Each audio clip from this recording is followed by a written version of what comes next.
He's anxious. Go ahead. I don't understand No, this she was system. wasting the guy. Okay. I'd like to call the April meeting of the Beaufort County Board of Commissioners to order. And at this time, I'll ask for everyone to stand up, and I'll ask Commissioner Langley to lead us in the invocation and Commissioner Evans to lead us in the pledge. Let us pray. Eternal God, we are grateful and thankful for this very moment in time, and we've asked, Father, as we go forth in this meeting, that you would grant us your peace and the wisdom to make wise and prudent decisions. In Jesus' name we pray. Amen. Amen. Please join me. I pledge allegiance to the flag of the United States of America and to the republic for which it stands, one nation, under God, indivisible, with liberty and justice for all.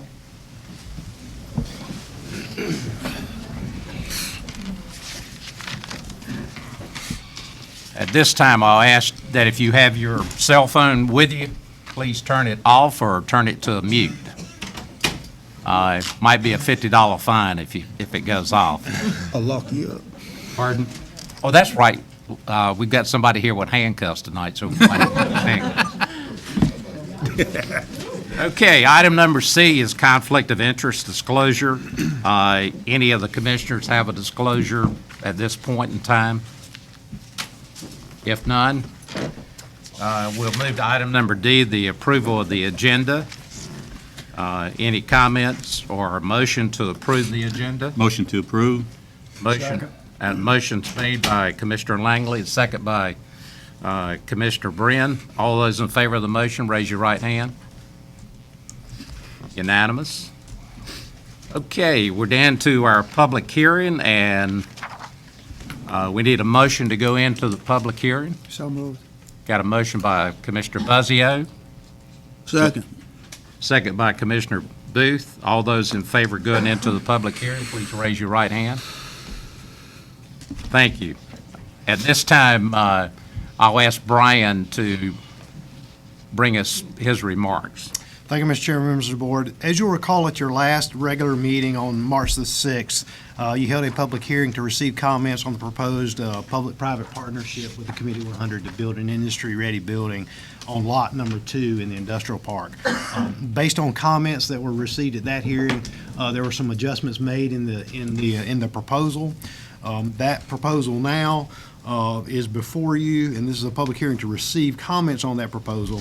Under that new proposed agreement, the county will not be a partner with the Committee 100 in a separate LLC, but will enter into a funding and profit-sharing agreement with the Committee 100. The county proposes to sell Lot 2 outright to the Committee 100 for a fair market value, and then provide a maximum of $116,000 in funding for economic development activities that are authorized under North Carolina General Statute 158-7.1 for this project. Again, it's the same kind of requirement, no more than $35,000 in any one fiscal year. It's my understanding that the Committee 100 is not going to form an additional LLC. They're just going to use their existing LLC to do this project. They will obtain and guarantee a loan for development and construction of the industry-ready building. The county obviously is not participating in that loan and will have no liability for that loan. And then the county and the Committee 100 will share profits of either the sale or the lease of the building based on their financial contribution at the time. So those are the changes that came from the last public hearing. This is an additional public hearing to receive comment from the public on those amended, on that amended proposal. Okay. At this time, we'll open the floor for any public comment. If you'd like to make a comment, I ask that you state your name and limit your comments to 3 minutes.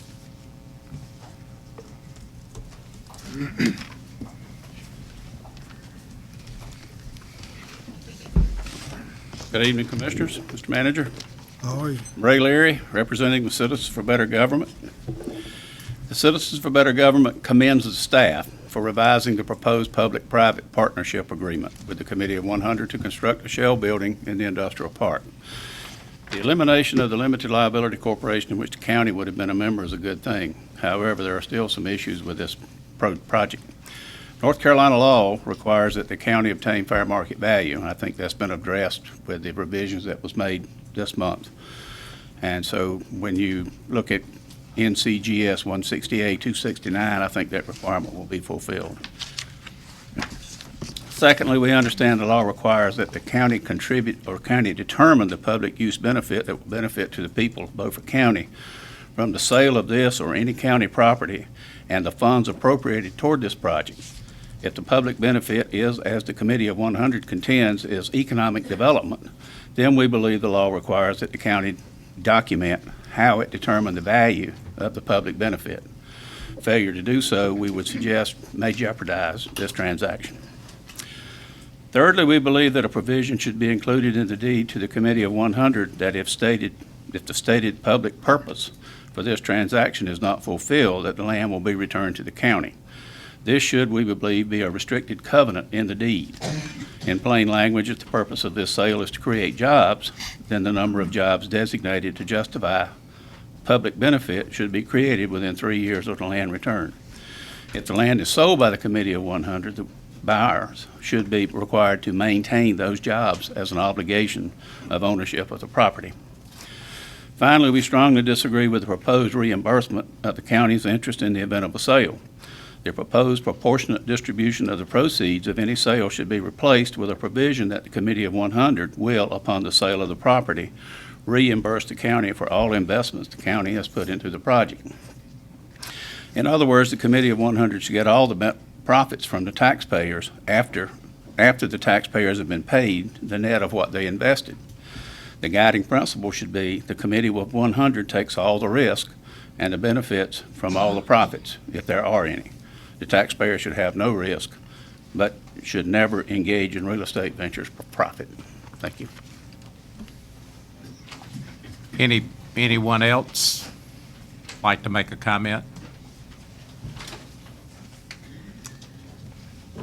Good evening. My name's Dick Barber. I'm here as the president of the Committee of 100. Last month, we were very happy with the proposed plan for the public-private partnership, and we like the revisions too. We're excited about the opportunity. We think it's going to be a win economically, more and better jobs. We think it's better for the tax base, and I do believe we're taking on almost all of the exposure in terms of any loss but are happy to share with any of the profits or gains that come from either leasing or selling the building in the future. So we're excited and encourage you to keep moving forward as you voted last month. Thank you. Thank you.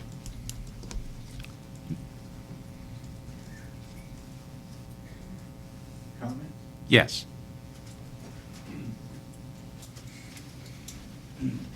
My name is Gerald Seifman. I'm a Beaufort County resident. I pay taxes, got a tax receipt. The last go-around with economic development, the slick-talking snake oil salesman sold you a bill of goods, and the taxpayers lost a lot of money. Is there a guarantee we're not going to lose money on this one?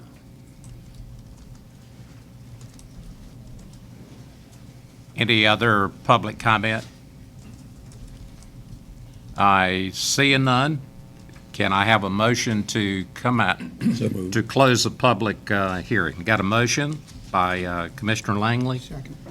Second by Commissioner Buzzio. All those in favor of the motion, raise your right hand. Unanimous.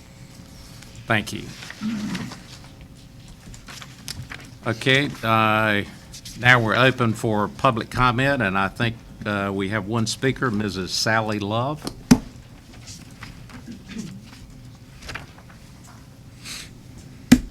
Good evening. I'm Sally Love, Executive Director of the Beaufort County United Way, and I'm here tonight to provide an update of the United Way as we begin the annual campaign for county employees. Our mission is to build a stronger community by identifying critical needs and developing long-term measurable solutions that will address these needs. Our 19 partners serve literally thousands of Beaufort County residents every day with many outstanding programs. From the young child to the elderly, they are fed, rescued, tutored, and taught principles and skills that will help them have a better life. The United Way is funded by workplace campaigns, grants, and our annual appeal. 98% of the funds stay in the community. Our community partners are required to apply for funding annually and to also provide a detailed report of the previous year to us. For the United Way, designating to the Community Care Fund allows our volunteer board to choose where the money is most needed. Last year, we established a mini-grant program in addition to the regular funding. 3 agencies were awarded $5,000 each for a new program, the results of which were measurable. The 3 mini grants that we gave were one to the Boy Scouts of America for field trips to Snowden students to the Potash Echo Lodge for a STEM program. Second, for the Beaufort County Police Activities League for an after-school STEM program for Chocowinity Middle School for the design and construction of battery-powered race cars and a 3D printing kit. And third, to the Boys and Girls Club for a health and wellness program designed to encourage physical activity and healthy eating and other good practices. This mini-grant program will continue this year as we continue to encourage development of new ideas and accountability. In the past year, we created 3 Born Learning Trails in Beaufort County. Each trail has 10 modules that help children to build their schools in preparation for kindergarten. These 3 are located at the Chocowinity Sports Complex, sponsored by the Noon Rotary, the Boys and Girls Club in Bellhaven, and Oak Crest Housing in Washington, which was sponsored by the Weyerhaeuser Foundation and Vidant Beaufort Hospital. Please stop by one of these locations with your children and walk the trail with your children or grandchildren. Children of all ages benefit from the activities there. 2 more trails have been funded for this year by the Carolina Panthers, one for Chocowinity Primary School and the other for BB Memorial Park in Washington. To address the critical need of homelessness, at the end of last year, we initiated a housing and homeless task force through BC 360. Our 2 focus areas are, 1, initiating a rapid rehousing program, and 2nd, to establish a women's shelter. Rapid rehousing links homeless people with the resources they need to get into permanent housing. And although we have an excellent domestic violence shelter, other homeless women have no place to go in this county and must be taken to facilities in Greenville or New Bern.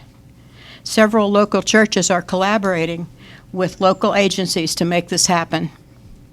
We are very optimistic for the coming year and will continue to work to improve the lives of the people in Beaufort County. We thank you again for all you do and for your support. Ralph Waldo Emerson said, "The purpose of life is not to be happy.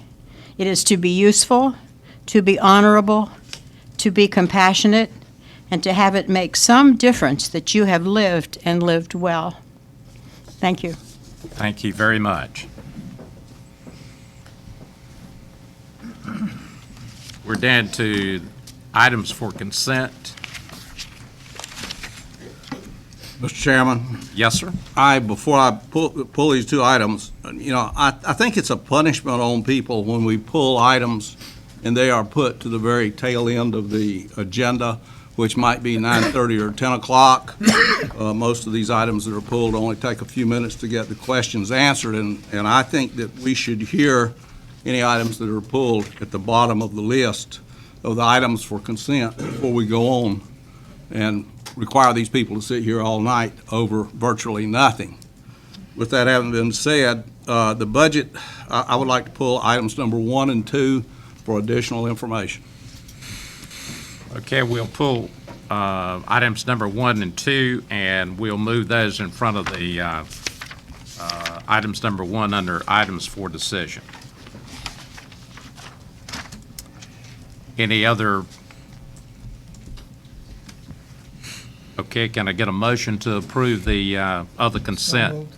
Got a motion by Commissioner Buzzio. I have a second. Got a second by Commissioner Langley. All those in favor of the approving the consent agenda, please raise your right hand.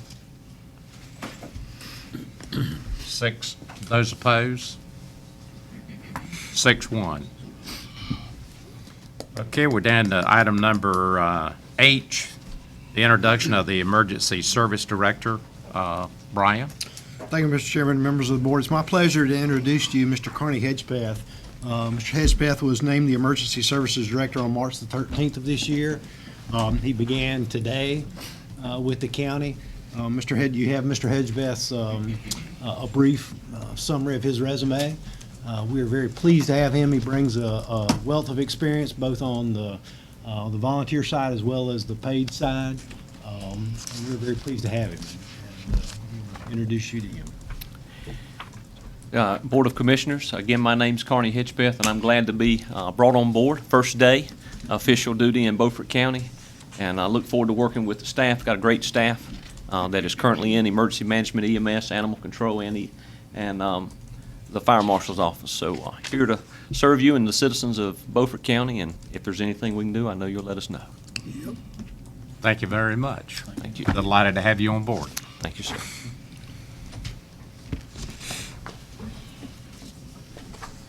Okay, we're down to items for decision. Instead of the first one there, we'll move back up to the budget amendment on foster care. Hood? Okay, the foster care, I have a question for the presenter. It shows the moving of, I think, about $15,000, but you never say why. Why are you doing this? It is to go to our foster care line that pays for the vendor payments for individuals that are caring for children. We've had an increase in the number of children that have come into foster care this year, and we are right at the limit of what we had budgeted for and are needing just to move over some funds within the budget to cover those. Could you step up to the I'm mic a sorry, little bit? yes.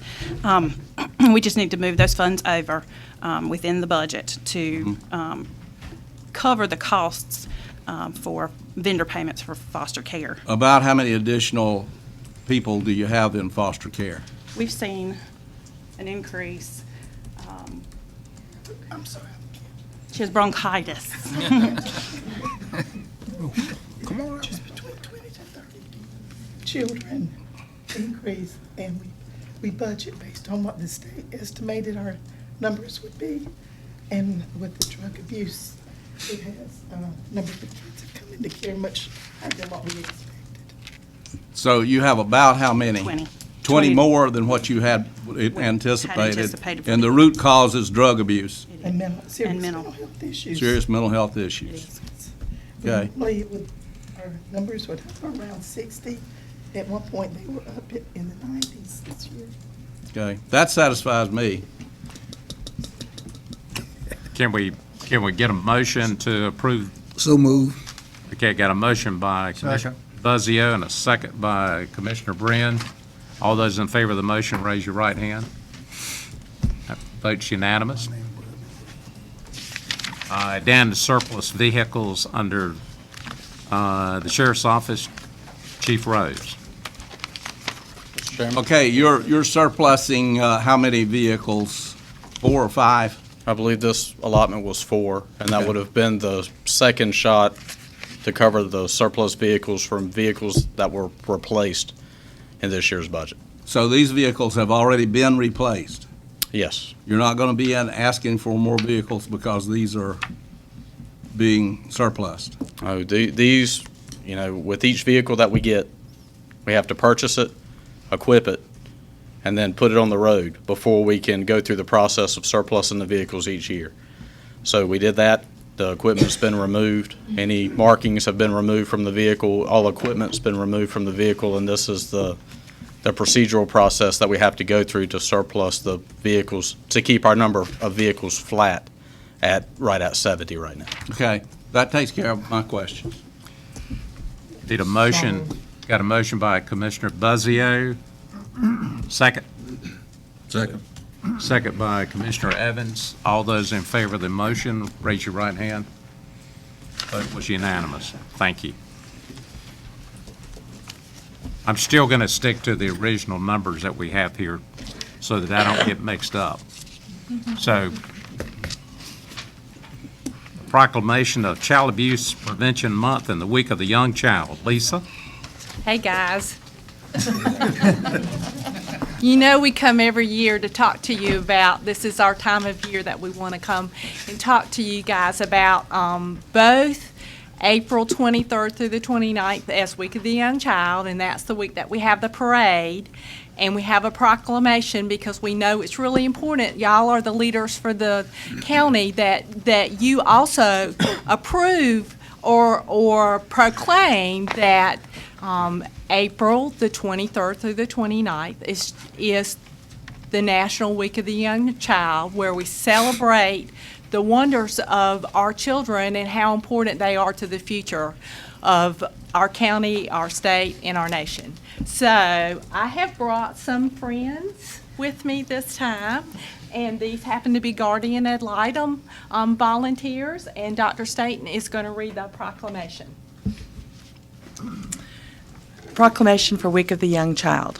Whereas, the Beaufort Hyde Partnership for Children and other local organizations, in conjunction with the National Association for the Education of Young Children, are celebrating the Week of the Young Child, April 23rd through the 29th, 2017. And whereas these organizations are working to improve early learning opportunities, including early literacy programs that can provide a foundation of learning for children in Beaufort County, North Carolina. And whereas child care providers, teachers, parents, and others who make a difference in the lives of young children in Beaufort County, North Carolina, deserve thanks and recognition. And whereas public policies that support early learning for all children are crucial to young children's futures.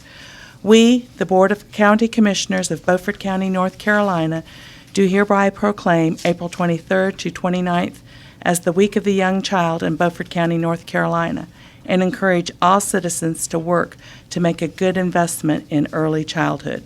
Signed this third day of April 2017. And thank you guys for signing it. Do you want to vote now, or you want to wait and let us do the other proclamation? You can do it all as one. Let's do it all as one. Okay, all right. So the other proclamation, this is the third day, and you see people in blue and with pinwheels, this is the third day of Child Abuse Prevention Month. And Child Abuse Prevention Month is truly, child abuse prevention is truly something that is everyone's business, everyone in this room. The Center for Disease Control did a study. They found that child abuse and neglect has a really adverse effect on children. And in Beaufort County, 49% of the cases of children that have been investigated where there's been child abuse or neglect are birthed to 5 years old. So our smallest, our babies who can't defend themselves and whose brains are doing the most and rapidly developing are the ones that we need to really protect. So what happens during that period of time is that children's brains develop the fight or flight area of their brain rather than the area of the brain where they'll have school success. And how this really affects us all is that children will become older, small children will become older children that will have behavioral and not achieve well in school. As adults, they'll have heart, lung, and liver disease, obesity and diabetes, depression, anxiety disorders, and increased suicide attempts, increased criminal behaviors, illicit drug and alcohol use, and increased risky sexual behavior and unintended pregnancy. So it really does affect us all. It affects us all economically. It affects us all, people that are teaching, students that are in the classroom, the police officers who have to go out when there's drug use, meth labs, when there's crime. Us as taxpayers who have to pay more because we have to support these people that have these bad health problems. The medical professionals who see them in the emergency room. So, we have a proclamation we would like you to sign. Hi, I'm Michelle Benson. I'm supervisor with the Guardian Ad Litem program here in the 2nd Judicial District. We provide advocacy for abused and neglected children who are before the juvenile court. And I'm going to read the proclamation for Child Abuse Prevention Month. Whereas children are vital to our state's future success, prosperity, and quality of life, as well as being our most vulnerable assets.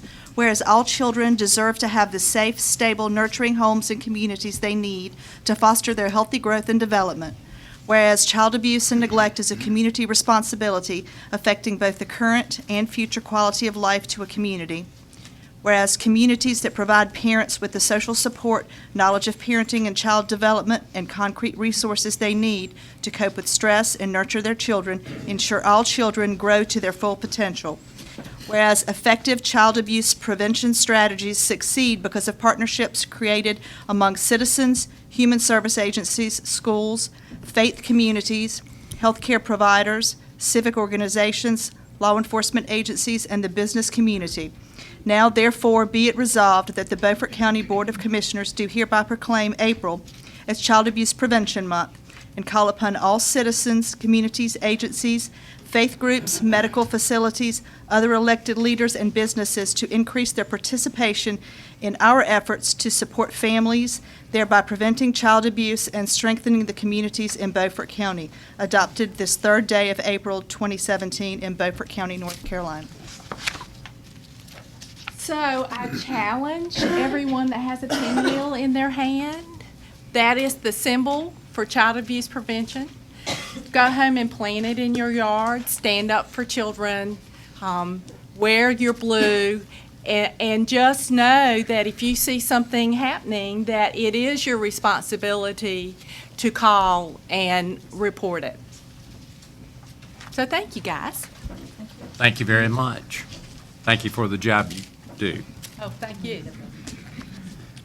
Can I have a motion to do So- both proclamations? So moved. Motion by Commissioner Booth, Second. second by Commissioner Evans. All those in favor of both proclamations, raise your right hand. Vote was unanimous. Good job. Thank you, fellas. Thank you. The way this meeting started tonight, I'm sure Carolina's going to win. We got on the blue, right? Okay. Okay, we're down to item number 2. Wrong shade. That's puke blue. Down to item number 2, the Public-Private Economic Development Partnership with the Committee 100. Brian? Thank you, Mr. Chairman, members of the board. You have this on page 217. This is the item that you previously just had a second public hearing on. If you will turn to page 218, you'll see the list of items that are included in the agreement terms. Again, the attorneys are drafting this, and we don't have the final copy. What we wanted to do is get your review of this and your approval for us to move forward with them to finish drafting that document, and then to bring it back to you at the next meeting. The purchase of the property has to go through the upset bid process. That's next on your agenda. So it's going to take a month to do that. So this will kind of line it all up at the same way. So these are the items that will be a part of the agreement. Again, the Committee 100 is going to purchase lot number 2 in its entirety. That's at $7,000 an acre. That fair market value was set when we purchased it from the city, and that was based on the offer that was made on property that had been purchased out there previously. So that has been met. You'll see that the cash contribution is $116,000, as we talked about earlier and reviewed in the public hearing. No more than $35,000 in any one fiscal year. Again, number 3, the Committee 100 is going to borrow the money and develop that building, approximately 22,500 square foot building on Lot 2, and Beaufort County is not liable for any debt associated with that project. Number 4, the Committee 100 is going to put the first 20% of the cash in that, and the county is going to use the money that it's going to provide to reimburse for eligible items under the Economic Development Statute. When it is either sold or leased, number 5, there's a profit sharing, and it gives an example of how that profit sharing may look.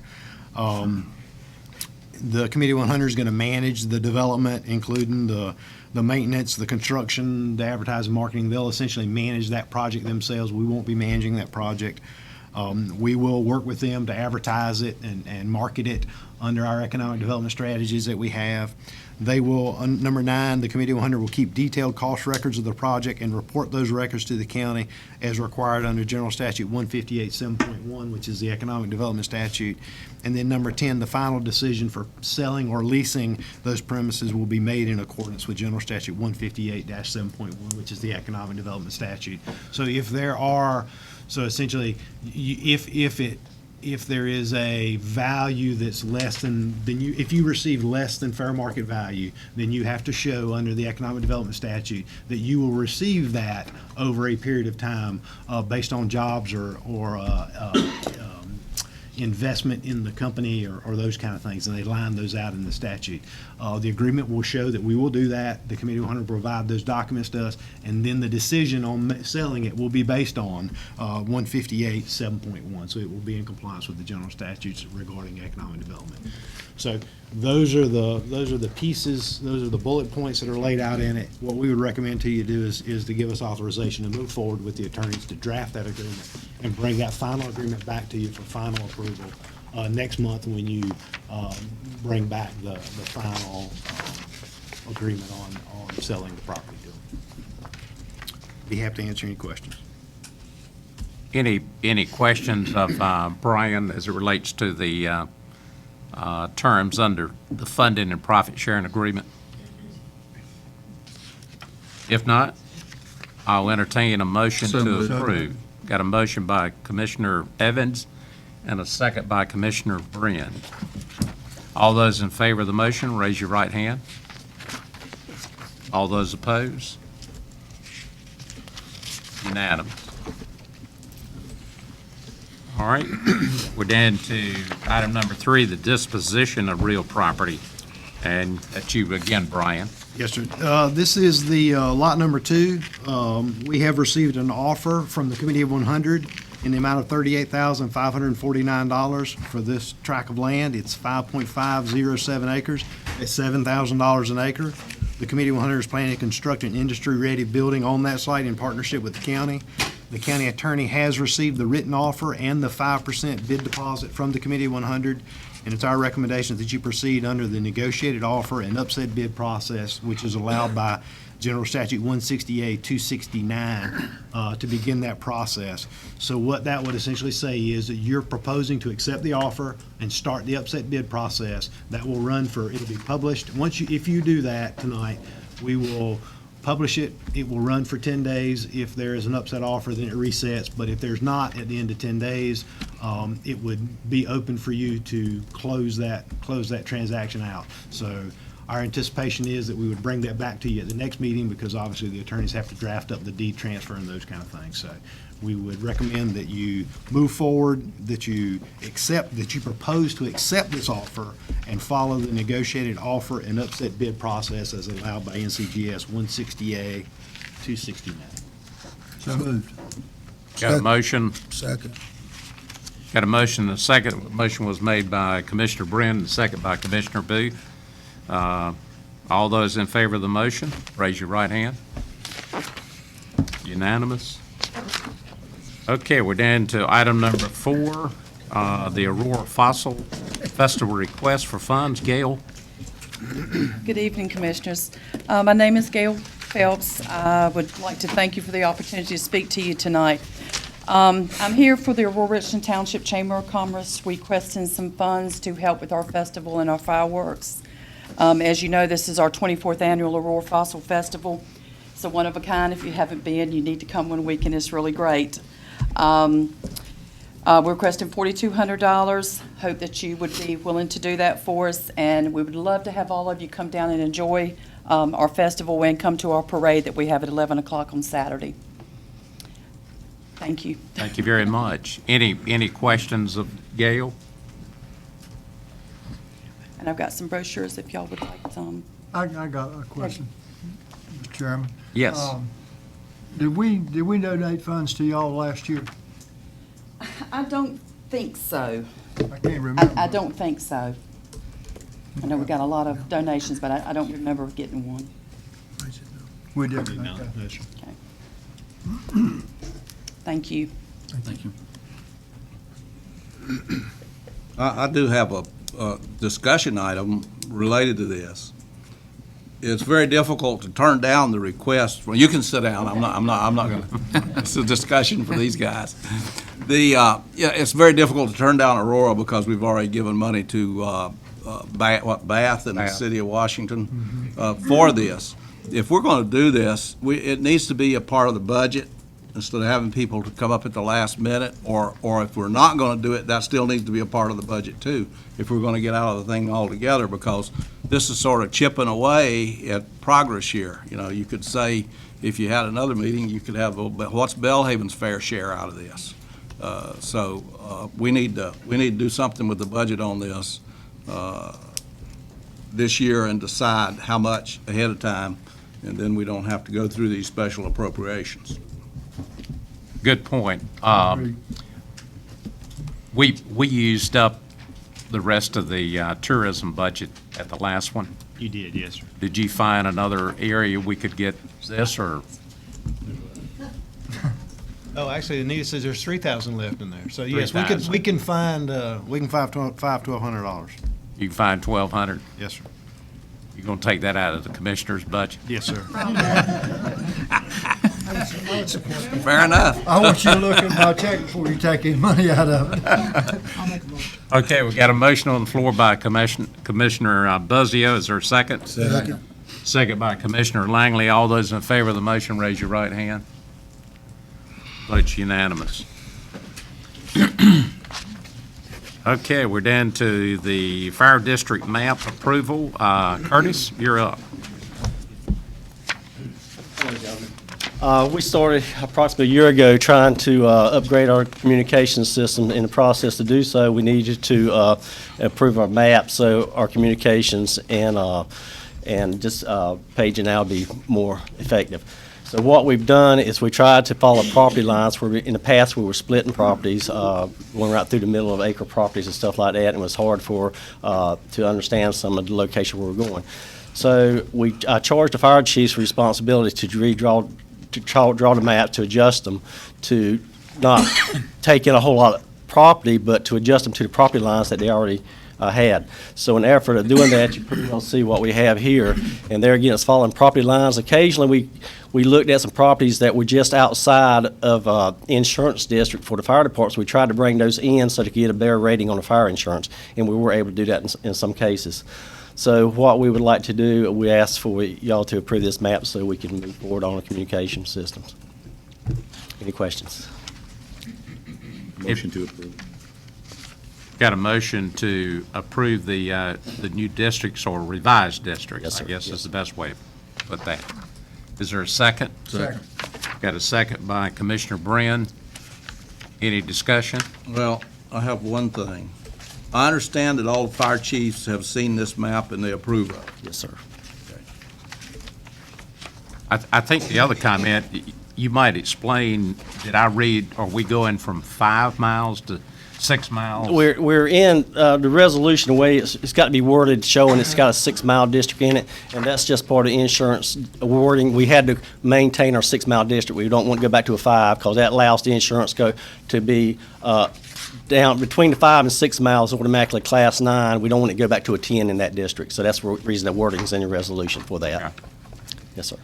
Okay, we're ready to vote. All those in favor of the motion, raise your right hand. Vote's unanimous. Thank you. Thank you, Curtis. Christina? Blunts Creek roll-off site. Lisa? Good evening, Commissioners. I have quite a few items to review with you this evening. I believe 146 pages of your agenda have something to do with my item, so. Do you have a bottle of water? Well, I thought about bringing a bar stool up here to sit. I'll be here so long, but I will be as brief as you allow me to be. So I tried to provide as much information as I can. The first item on the agenda is renewal of a lease for the roll-off site or the convenience site that's located on Clay Bottom School Road. That is one of the sites that we have in the county. The convenience site has been located on that parcel for quite a number of years. That is a site that the county does not own but leases from Weyerhaeuser. What this is, what's presented to you tonight is an extension of the lease that we've had in place. Previously, we leased the site for $1,500 annually. Weyerhaeuser has requested that they increase the annual cost to $1,650 per year. It's a 5-year contract with an option to extend it for an additional 3 years. Motion to approve. Got a motion by Commissioner Langley and a second by Commissioner Booth. Any discussion, any questions? If not, all those in favor of extending the lease, raise your right hand. Thank you. Unanimous. You want to go ahead and Thank you. go right into the next one? I'll go right through the next. The next few items are related to the Beaufort County Water Department. I'd like to preface all of these items by stating we did have a Water Committee meeting a couple of weeks ago, and the 3 commissioners on the Water Committee voted to present these to the full board for their review and hopefully approval. The first item is asking for a resolution to accept funding from the State Drinking Water Reserve. The county applied for grants to, the project scope includes building out the Southside Water Treatment Plant and constructing a new well on the water treatment plant site. This is something that was presented months ago to the Board of Commissioners to apply for this grant funding. We were happy to receive notification that we did receive a funding offer, and that offer was 75% grant and 25% loan. So we did consider it to be an exceptional offer. The information is contained there. There's quite a bit of information. Are there any questions I could answer? It also carries a 0% interest rate. Yes. I'll entertain a motion to approve. Motion by Commissioner Langley. Is there a second? Second. Second by Commissioner Brin. Any discussion? All those in favor of the motion, raise your right hand. Unanimous. Okay, item number 8 Thank is the District 5. District 5, and it's also the same. During the same funding round, we also received notification with a funding offer of also 75% grant and 25% loan at 0% interest rate. The scope of this project is the replacement or the rehabilitation of the Gaylord Booster Pump Station and the Brady Valve Station. This is on the north side of the river. If you're familiar, it's a booster pump station that's located across from the Cotton Gin down in the Terracea area. It's a facility that has not been in operation for many years, but hydraulically, it is needed in order to allow us to better maintain the water quality in that area of the county and to better fill the tanks at different rates and to move the water around. Any questions of Christina on that project? Motion to approve. Motion by Langley to approve. Second. Second by Commissioner Brin. Any other discussions or questions? Here again, this one is also carries a 0% interest rate. Yes. All those in favor of the motion, raise your right hand. Unanimous. Thank you. Number 9, the technical services agreement. This is also regarding a grant application. This is at a separate stage, a little bit farther along.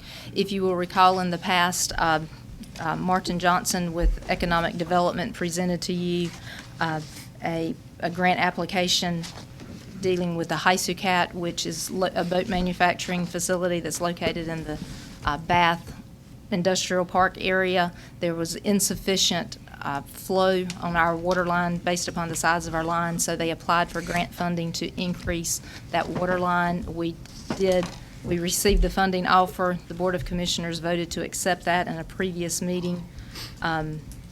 And the next step is to award the technical services agreement to an engineering firm so that they can come in and analyze our system and then actually prepare the construction documents, the design documents. An RFQ was issued to local engineering firms. We received responses from 3 firms. Staff, as well as Commissioner Evans and Commissioner Brin, made the discussion, and we are presenting to you, or recommending to you, awarding the technical service agreement for the design services associated with the Hysucat Waterline Extension Project to McDavid Associates. All fees contained within the technical services agreement are consistent with the approved grant application and the preliminary engineering report that was submitted to the state. Any questions for Christina? I have a number of questions. You want me to wait until after the motion's made? Yes, okay, I'll entertain a motion. So moved. Okay, got a motion. Second. Second. Motion was by Commissioner Brennan, the second was by Commissioner Evans. Nay. Question. Yes, thank you. Could you explain to me in a few, what's the role that McDavid Associates is going to play? They will be the design engineer for the actual project. They will, based upon the grant application, the scope of the project has been defined that there's a 6-inch water line that goes from Possum Hill Road to the industrial park, and they will design upgrading the 6-inch line to an 8-inch line. And then I believe we have 15 water services that are on that span of highway, and they will also design reconnecting those services. Will they be involved in the selection process for the subcontractors? They will prepare the bidding documents, the procurement documents, will assist in reviewing that, and when the bids come in, they will handle the procurement package. The bids will come in, and they will tabulate the bid tab. Will there be any penalties associated with subcontractors not fulfilling their work on time? I'm not sure of the actual grant requirements, if liquidated damages are allowed with this particular grant program. Rich is here, he may know the specific requirements. Can you come to the...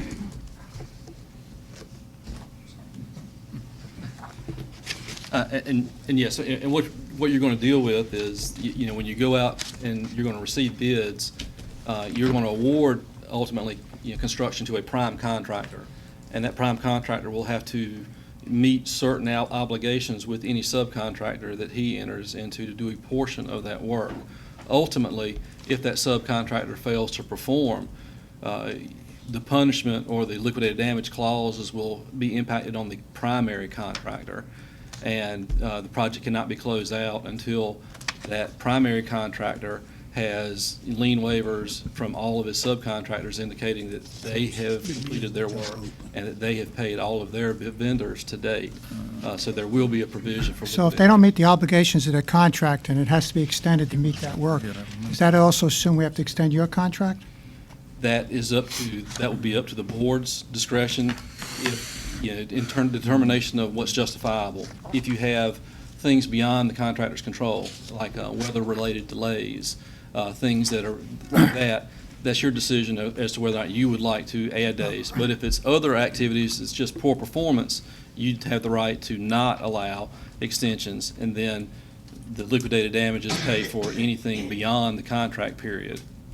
Well, the reason I'm asking the question is a representative of your company stood before us on a previous contract, made a statement the subcontractor didn't put enough employees or workers on the contract, and that was one reason it was delayed.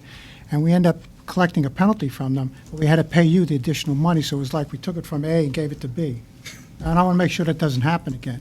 And the other issue we had is that the subcontractor and some of the work on some of the properties and our residents was sloppy, and we had to go back in, and you had to redo that work and get the subcontractor to do it. I don't want to make sure we don't get involved, if we let this contract to you, involved in a situation, similar situation. So I want some assurances that we're not going to end up paying extra money, and there's penalties associated until this contract is fulfilled. And again, anything with regard to additional payment or collection of that damages would come before this board as a collective, as an approval process. That's not what I'm asking. It's not, would not be approved. That's not what I'm asking. I'm asking as part of, if we let the contract to you, are you going to monitor the work of these subcontractors or the contractor to make sure the work is done on time, properly, and there's no damage to property?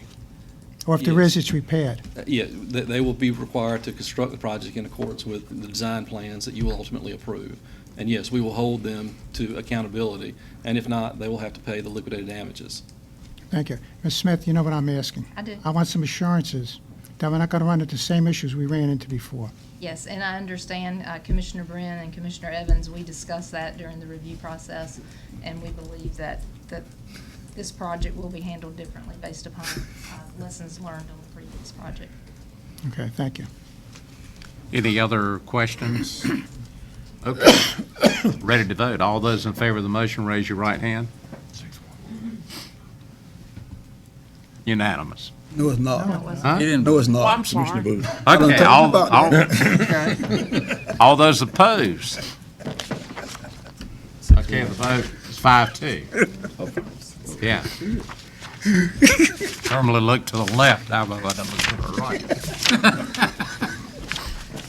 Okay, item number 10, the State Drinking Water Reserve Grant application. Right, this is our final item that's dealing with grants, and again, this is at a different stage of the grant process. This is at the beginning stage.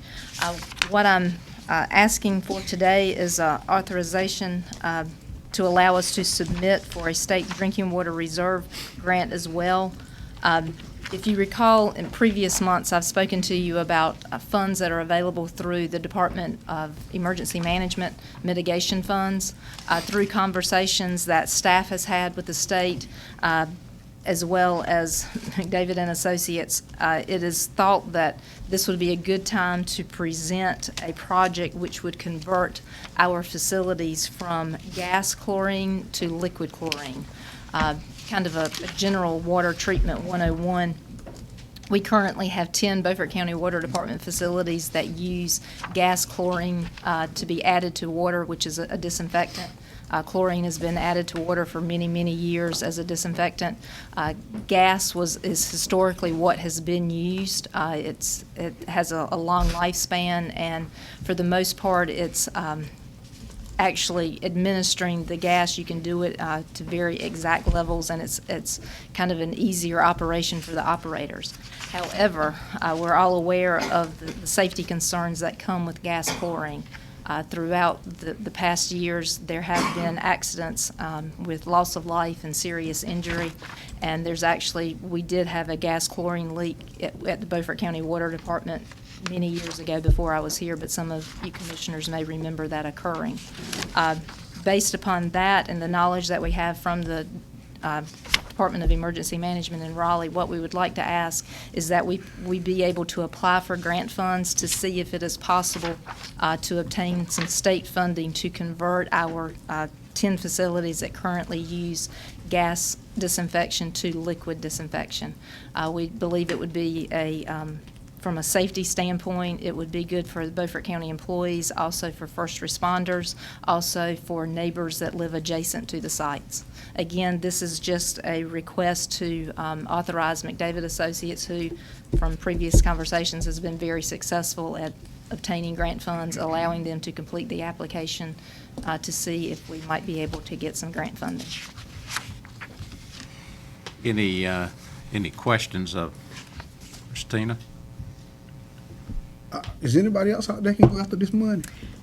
Yes, sir, there are. That's all I wanted to know. Is if somebody, I thought it was just a monopoly or something. No, and the reason McDavid and Associates historically has been very supportive and helping, and again, we have previously authorized them to complete grant applications through the same program. So the thought process was they are familiar with the grant applications, they're familiar with the system, so this would be an additional project that they would be writing the scope for. I sure pray and ask the Lord don't let nothing happen to her. We'd be right. I have one question, Mr. Chairman. Well, we Motion to approve. got a motion to approve by Commissioner Langley. Is there a second? Second.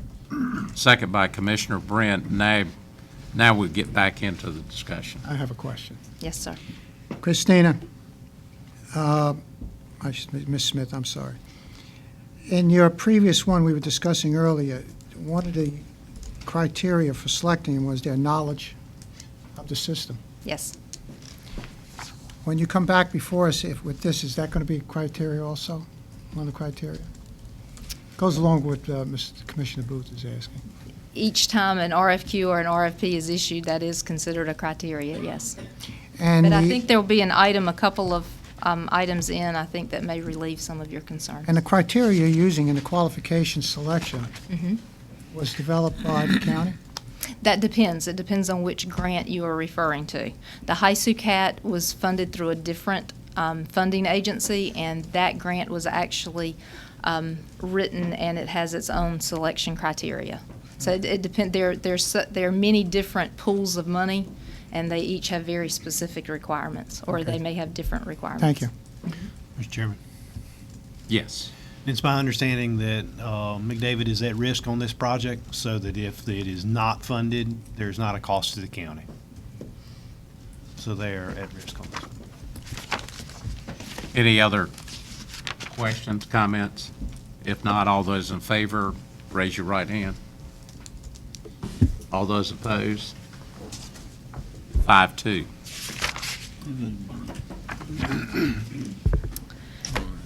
Okay.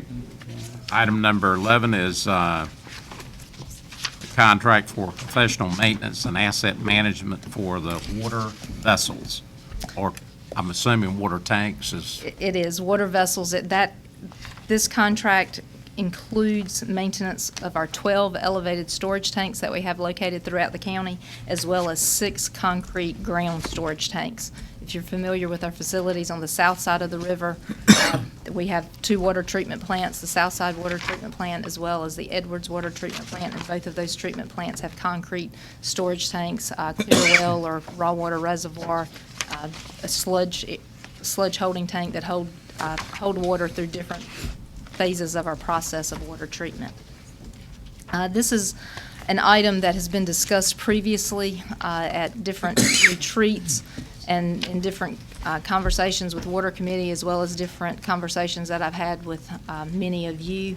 And what this contract allows us to do is it allows us to contract with a firm that specializes in tank maintenance. There are not many firms that specialize in tank maintenance, but this would be a change in policy direction from what has been done previously.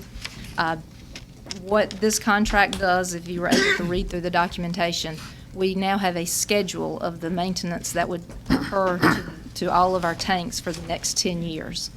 The contractor came in, they climbed each of our tanks, they looked at all of the tanks, they did a very detailed study of them on the exterior, and they've presented to us what their recommendations would be.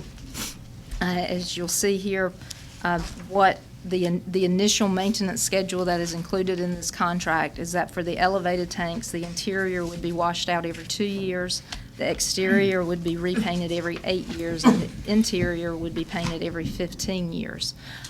Those numbers are based upon industry standards, and actually the interior washout is actually a little bit more strict than what most people do, but we wanted to go ahead and make sure we have many of our tanks that the interior of the bowl needs to be inspected, so we wanted to do that every 2 years. That way it gives us a baseline, and then we're able to judge how frequently that needs to occur.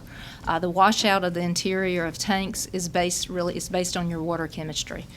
People in Washington, North Carolina may wash out every 2 years. Someone in Greenville, South Carolina may wash out every 5 years. Someone in Wilmington may need to wash out every 9 to 12 months. Depends upon the water chemistry, the type of chemicals, the type of minerals that are in your water, the amount of sediment and that type of things in your treatment process. We may determine that tanks on the north side of the river need one frequency, and tanks on the south side may need a different frequency, so we're not really sure. But what this allows us to do is it improves our ability to be able to budget from year to year to year. because now we have the set price of it, being able to do that. Each year, they will go and do an inspection. We will receive a report. The report will include photographs, and we'll be able to track the maintenance of our tanks. When you really look at the overall system, and again, we've had this discussion at the retreats, the dollar value of that asset is a huge amount. That we do not want our tanks to fail, and we have to replace those. So it's a huge investment that the county has made in previous years, and we want to make sure that we are maintaining that investment the best that we can. The previous plan of action for the maintenance of the tank was that a tank would be completely stripped down to the bare metal exterior and interior every 10 years. Based upon changes in the industry and changes in the coatings, I'm presenting this to you as what I think is a better idea. I think we're getting a higher quality of service. Some coatings now have a 20-year warranty on them. So I really don't want to go in and strip off a coating that still has 10 years left of warranty left on it every 10 years. I really believe that it is a higher level of service that will be provided. If you look at the overall cost, it's an annual cost of $158,448, which is less than the $160,000 that has historically been budgeted each year to do a tank. So I believe you're getting a higher quality of service for equal to or just a little bit less amount of money. The other point that I'd like to point out is, and I know in years past there's been concern about having a multi-year contract. The tank maintenance companies are aware of this, and so actually the way this contract is worded is it's an annual contract that would need to be renewed each year.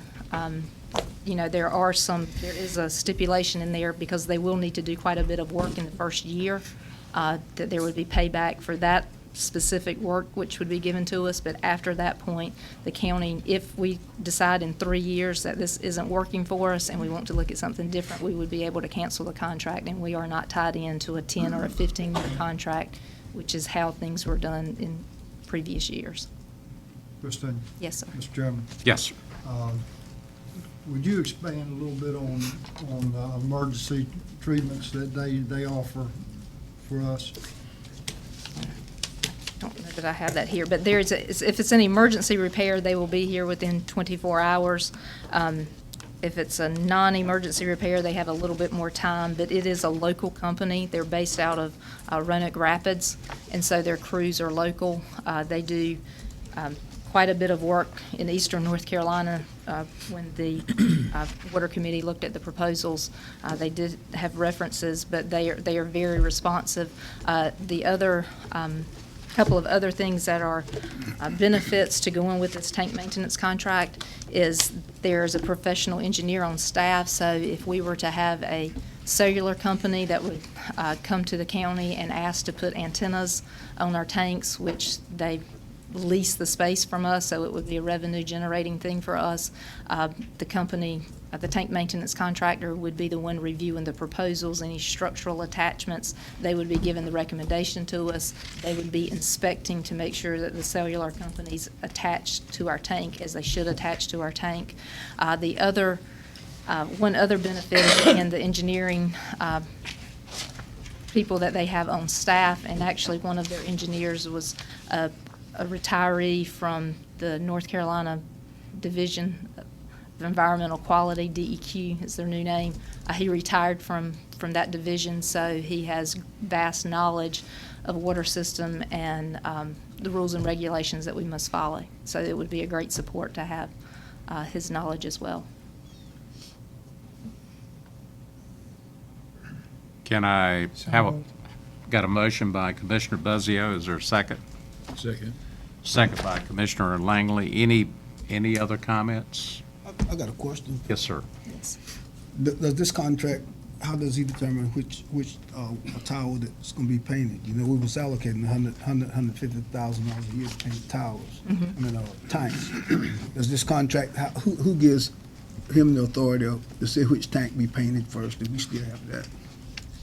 You could if you wanted that. I mean, I'm just asking. But basically, they've gone around and they've done an inspection, and I'm not sure of the page number in your packet, but Okay, there's so that was actually a telling you which spreadsheet that's there. It continues up from 2017 all the way out through 2026, and they have estimated, based upon their inspections that they've previously done, which one needs it. And they do the standard, testing the coating and the thickness and that type of thing.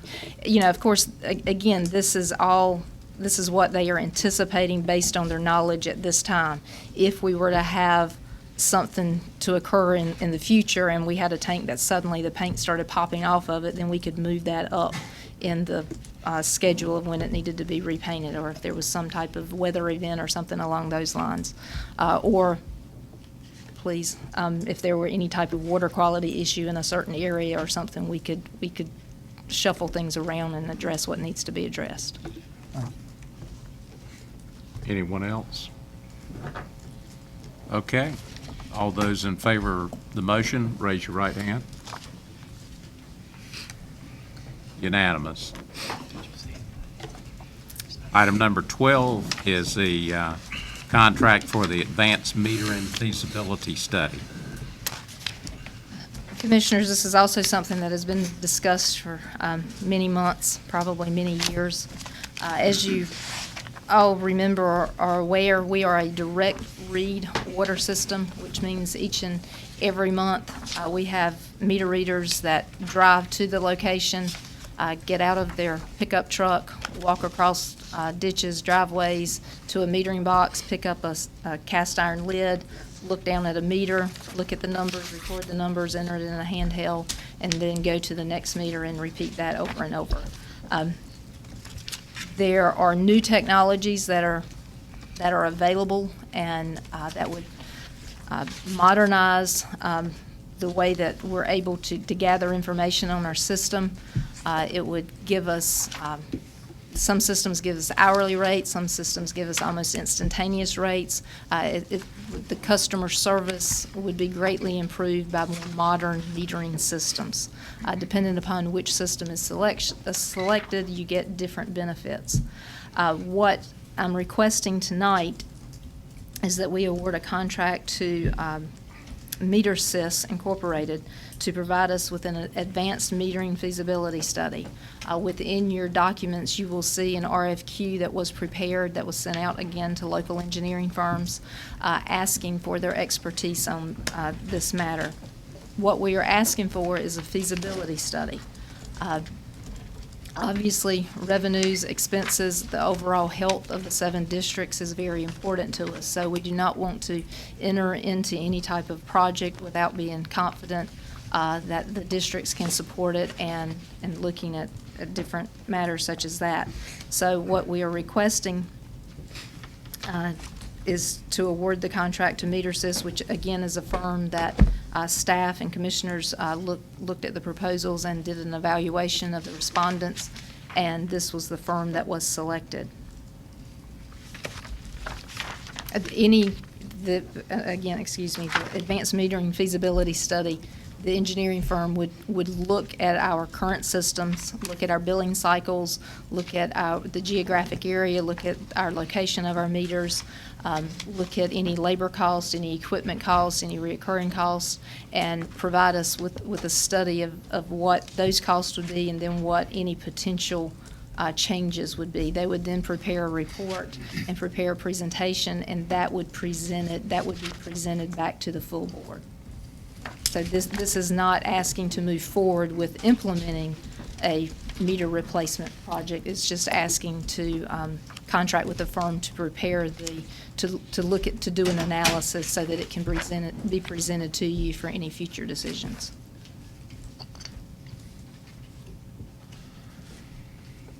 Motion to approve. Got a motion by Commissioner Langley. Is there a second? Second. Second by Commissioner Brin.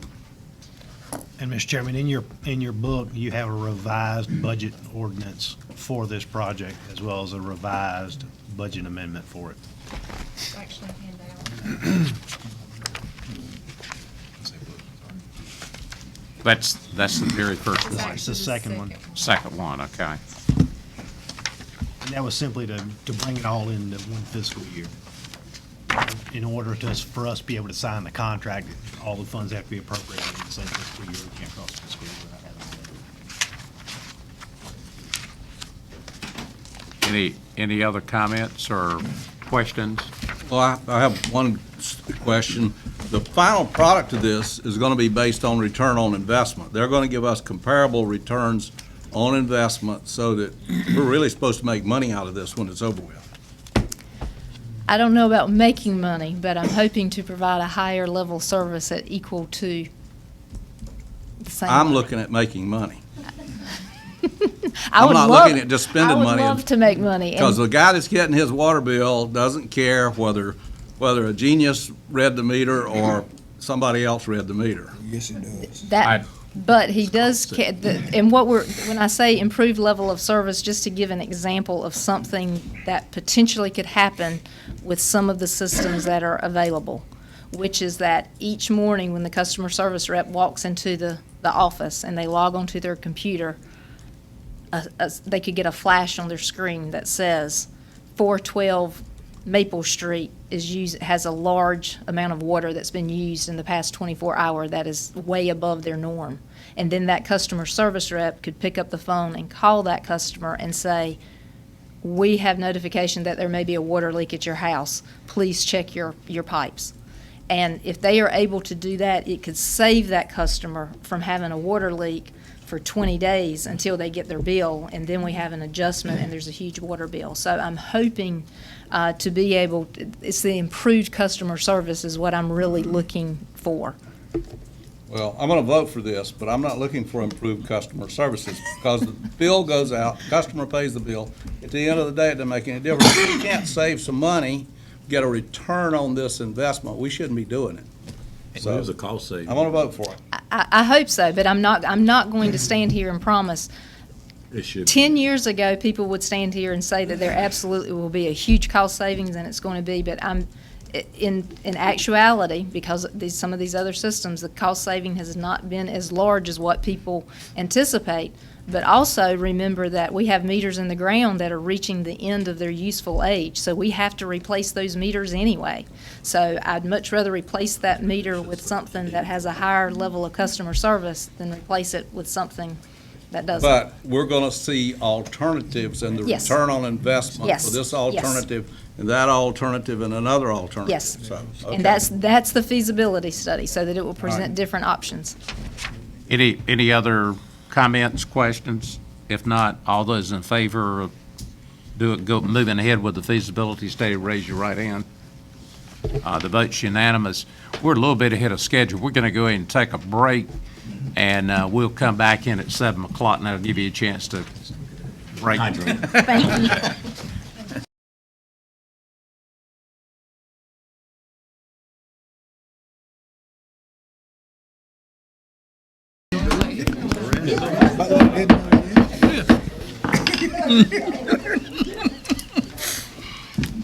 Okay, we're down to item number 13, the contract for the design build of the metal building addition. And here again, this is for the water department, and this one is located on the Old Bath Highway. Yes, sir.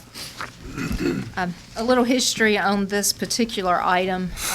Again, there's been much discussion about the water department needing additional storage for equipment and for parts and pipes and valves and that type of thing.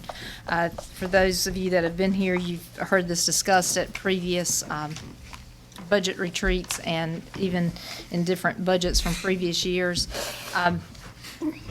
Based upon the changes that have occurred in the water department, what initially started out as just literally a pole building with a roof on it, I chose to issue an RFP that has a little bit more involved scope, more detailed. There's currently, for you, those of you familiar, we currently have a small shop located at the Old Bath Highway that's been there since almost since the inception of the system.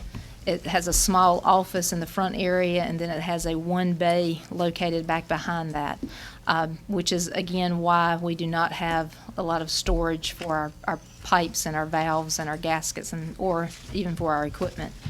So based upon additional positions that have been approved, again, positions that were needed, one of which is a maintenance technician that does, the plan is for them to do small repairs on vehicles, to do repairs on pumps.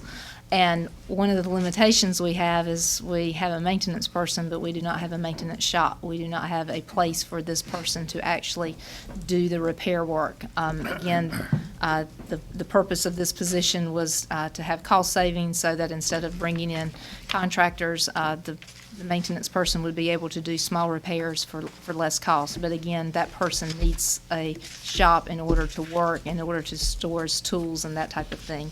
So the RFQ that you'll see in your package that was issued is to build an expansion to the existing building. Now again, this expansion is something that was originally included in the original design. I'm not sure why it wasn't built originally, but when you look at the original plans for that site, it shows on the blueprints future addition. So again, that's something that since the inception of the system, it has been seen as a need to have additional storage space for a water system our size. So we issued the RFQ on February 24th, 2017 for an approximately 20,000 square foot metal building. Basically, it's 2 bays, a 40 by 50 foot building. The plan, or the generic plan is that 1 bay would be used as a maintenance shop. That would also include an office for the maintenance operator technician position, as well as an additional restroom. Would also have a utility sink that would serve a dual purpose as far as in the restroom, as well as for, you know, not washing parts, because you can't do that with water anymore, but still for that person to be able to use. It would also include a storage area to store parts, and then the second bay would be used for more substantial storage for our valves, gaskets, and also for an equipment storage. Bids were received. The low bidder was DB&H Commercial Contractors out of Washington for a price of $107,500. Again, I spoke regarding the scope did increase. What I'm asking is that funds that were in this year's budget for $40,000 for a replacement of a backhoe could be utilized to go towards financing this building expansion. I believe the building expansion is a greater need than the replacement of the backhoe. And we did not purchase the backhoe, partially because we didn't have a place to put the backhoe. So I didn't want to purchase a new piece of equipment and then have it sitting outside in the weather. So I'm requesting that we be allowed to reallocate those funds and be able to award this contract to DB&H. Anita, that is the very top sheet Yes, sir.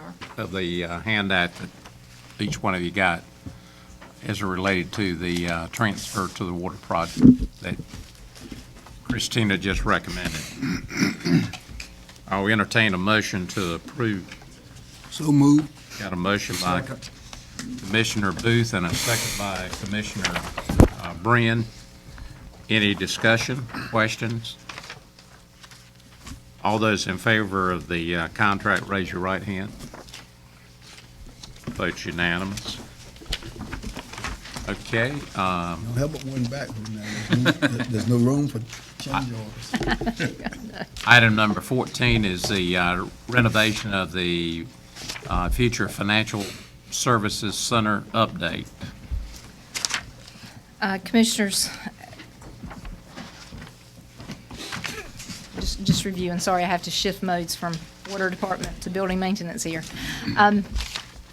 Renovation of the Future Financial Service Center update, which again is the First Bank building, which is located on the corner of Union and 2nd Street. The direction that was previously given from the Board of Commissioners, we contracted with the East Group, which is an architectural firm, to design a renovation of that particular building to best utilize the space in order to provide housing for the finance department, including a central cash collection area, as well as provide a larger space to house the monthly commissioner meetings. Based upon the interviews with the staff, the East Group worked to develop a design, and they provided us a budgetary estimate pricing that was graciously supplied by 2 commercial building contractors. What you have presented in your packet of information is an overall layout of the bank building.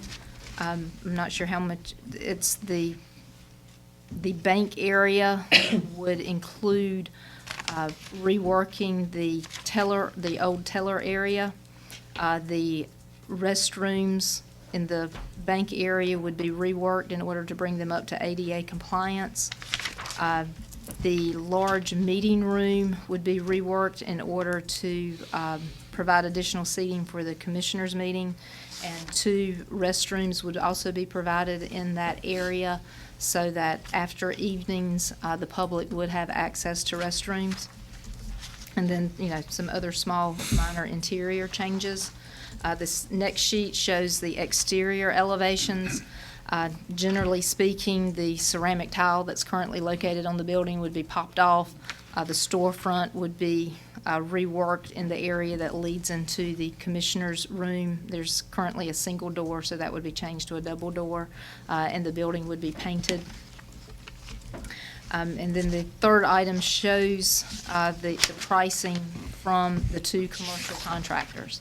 I will say that these are budgetary estimates that the commercial contractors provided. Based upon the way the market is now, prices are up and down, up and down. So therefore, the design firm requested contractors that they worked with to provide us budgetary pricing, just to kind of give us an idea of potentially where we may stand. Not looking, or tonight, I just wanted to give you this as an update to let you know that this is where we stand in the process, to get instruction from you on how you wanted to proceed. The next step in this process would be to instruct the East Group, if this design is as you wanted to proceed, would be to instruct the East Group to finalize the plans. They are currently just in schematic design drawings, so they would go in and do final construction plans, which would involve wall sections, more detailed of the area that you would sit in, the woodworking, that type of thing. And then at that point, they would issue, or it would be issued to contractors to get firm pricing. Again, what's presented to you tonight is budgetary pricing only. So that would be the next process. But here to hear any comments that you have based upon the design that you see, or any questions or concerns or any changes or anything along those lines. Yes. Does this figure on the third sheet reflect moving the drive-through? Yes. Okay. You sure? It reflects moving the window. It doesn't include site, it doesn't include revoking any type of right-of-way of Union Street. It includes removing the existing drive-through window, putting a new window in that place, and then moving the existing window, cutting a new hole in the wall further down so that you would have at least space to have 2 people in the queue at the drive-through. Okay. I have a question, excuse me. Yes. I know we've gone over this, but why do we want to take the ceramic tile off the building? Because some of it's popping off now, so it would be less maintenance to do in the future. The ceramic tile is already starting to pop off, and it's just adhered there with liquid nails on the type product. So it's already starting to pop off, so at this point, it would just, since we would take that off and then repaint the building, just to provide less maintenance in the future, is the current recommendation. Mr. Chairman. Yes.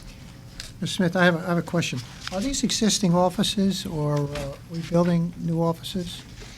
It's a combination of both. The majority of the offices are existing offices. If you're looking, and it's difficult to relay this, but if you're looking at Plan North in the old bank area, there are currently 3 offices. So one of the offices, as it's currently designed, one of the offices, there would just be a new partition wall that would be built. Then looking down, Office 102 would be a new office because that's in the old Teller area. And then Office 110 would be a new office as well. Just trying to make the most use of the space that's allowed there. Okay. To get the, for any future needs that the county may have, to go ahead and do that construction now. I was just wondering if, but probably too costly, if we did partitions instead, we'd be able, if there was any growth, put additional folks in here. That's something that could be looked at in the future. Again, this was a schematic design that was based upon interviews with the staff and as far as their needs and what they wanted. And, obviously, once we get hard numbers in and look at the pricing, some decisions may be changed, but I think this would serve their needs the best. And if other decisions had to be made in the future, then I think we could look at other options. Thank you. Any other questions? Mr. Evan? I just have some concerns just going into the building, and I don't know if I've mentioned to you or to Les or whoever, but the ceiling height is the thing that bothers me when you're now coming in from these offices. Kind of like here, we're going to have to step up, and the ceiling height's a lot lower than it's here, and then we're going to take this area and double it about that, going back that way. It's just, you're going to have more room to stack people, but I think it's going to be, to me, it's going to be a little claustrophobic. It'd be interesting to go in and build a little stage and say, this is what it's going to be, and with this ceiling as low as it is. It is a challenge, and that's one of the design challenges. The designers, that's the first thing that they did was take those measurements, and they did look at potentially, removing the suspended ceiling and doing something exposed. But it's a tight space, and that's just inherent with the building. The other option of raising the roof just isn't really possible. So, but I do not disagree with you that it is a very tight space.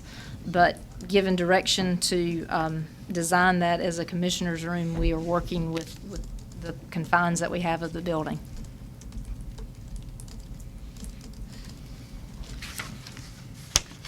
Any other comment?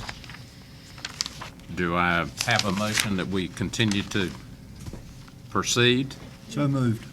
Got a motion by Commissioner Brin. Is there a second? Second. Second by Commissioner Langley. When you say proceed, what you talking about, go ahead on and do the construction and everything? Or what do you, push the motion? No, No. continue with the, Just to continue Design. With the design. Continue with the design to obtain. 'Cause that figure scared me right now. You just designed, you ain't put all the stuff in there, but that's a figure I had to look at twice. right. Any other discussion? All those in favor of the motion, raise your right hand. Unanimous. Is that your last one? Yes, sir, and thank you very much. Thank you very much. Okay, we're down to item number 15. Item number 15 is concerning the lottery funds. We have a resolution in here that's been prepared. This is the same resolution that's been chaired by some of the other counties. Basically, what we're asking is that we go back to the state and ask the state to go back to their original allocation of the funds from the lottery. Do what they promised to. To actually do what they promised.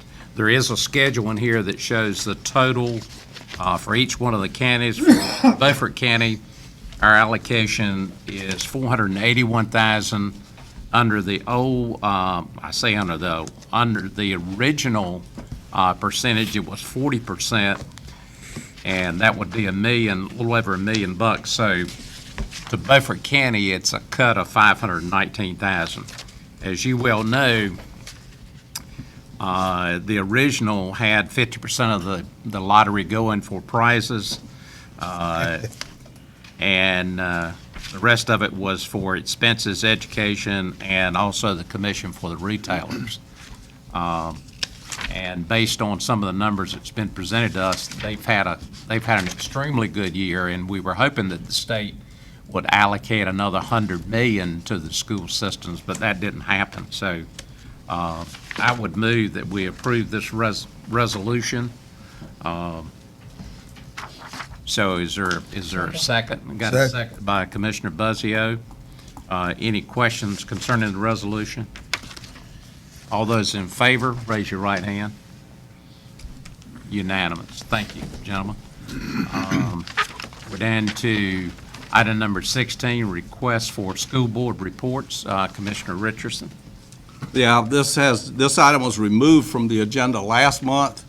Doesn't mean the problem went away. This has to do with the efficient use of the school buildings that we've already built. Some of the buildings are about half empty with students. We have some other places in the county that it's overcrowded. So if you want to use those buildings efficiently without having to dig in your pocket and spend a lot more money to build more school buildings, we need to do a study. And I'll make this as a motion. This is a motion that the school board produce a study having to do with the efficient use of school buildings that has to do with a locator system, that is where the students are, so that it can be computer massaged to see who could go where, so that we can balance out our school buildings and not have overcrowded school buildings and not have undercrowded school buildings or underutilized school buildings. That is my motion. Okay, you've heard the motion. Is there a second?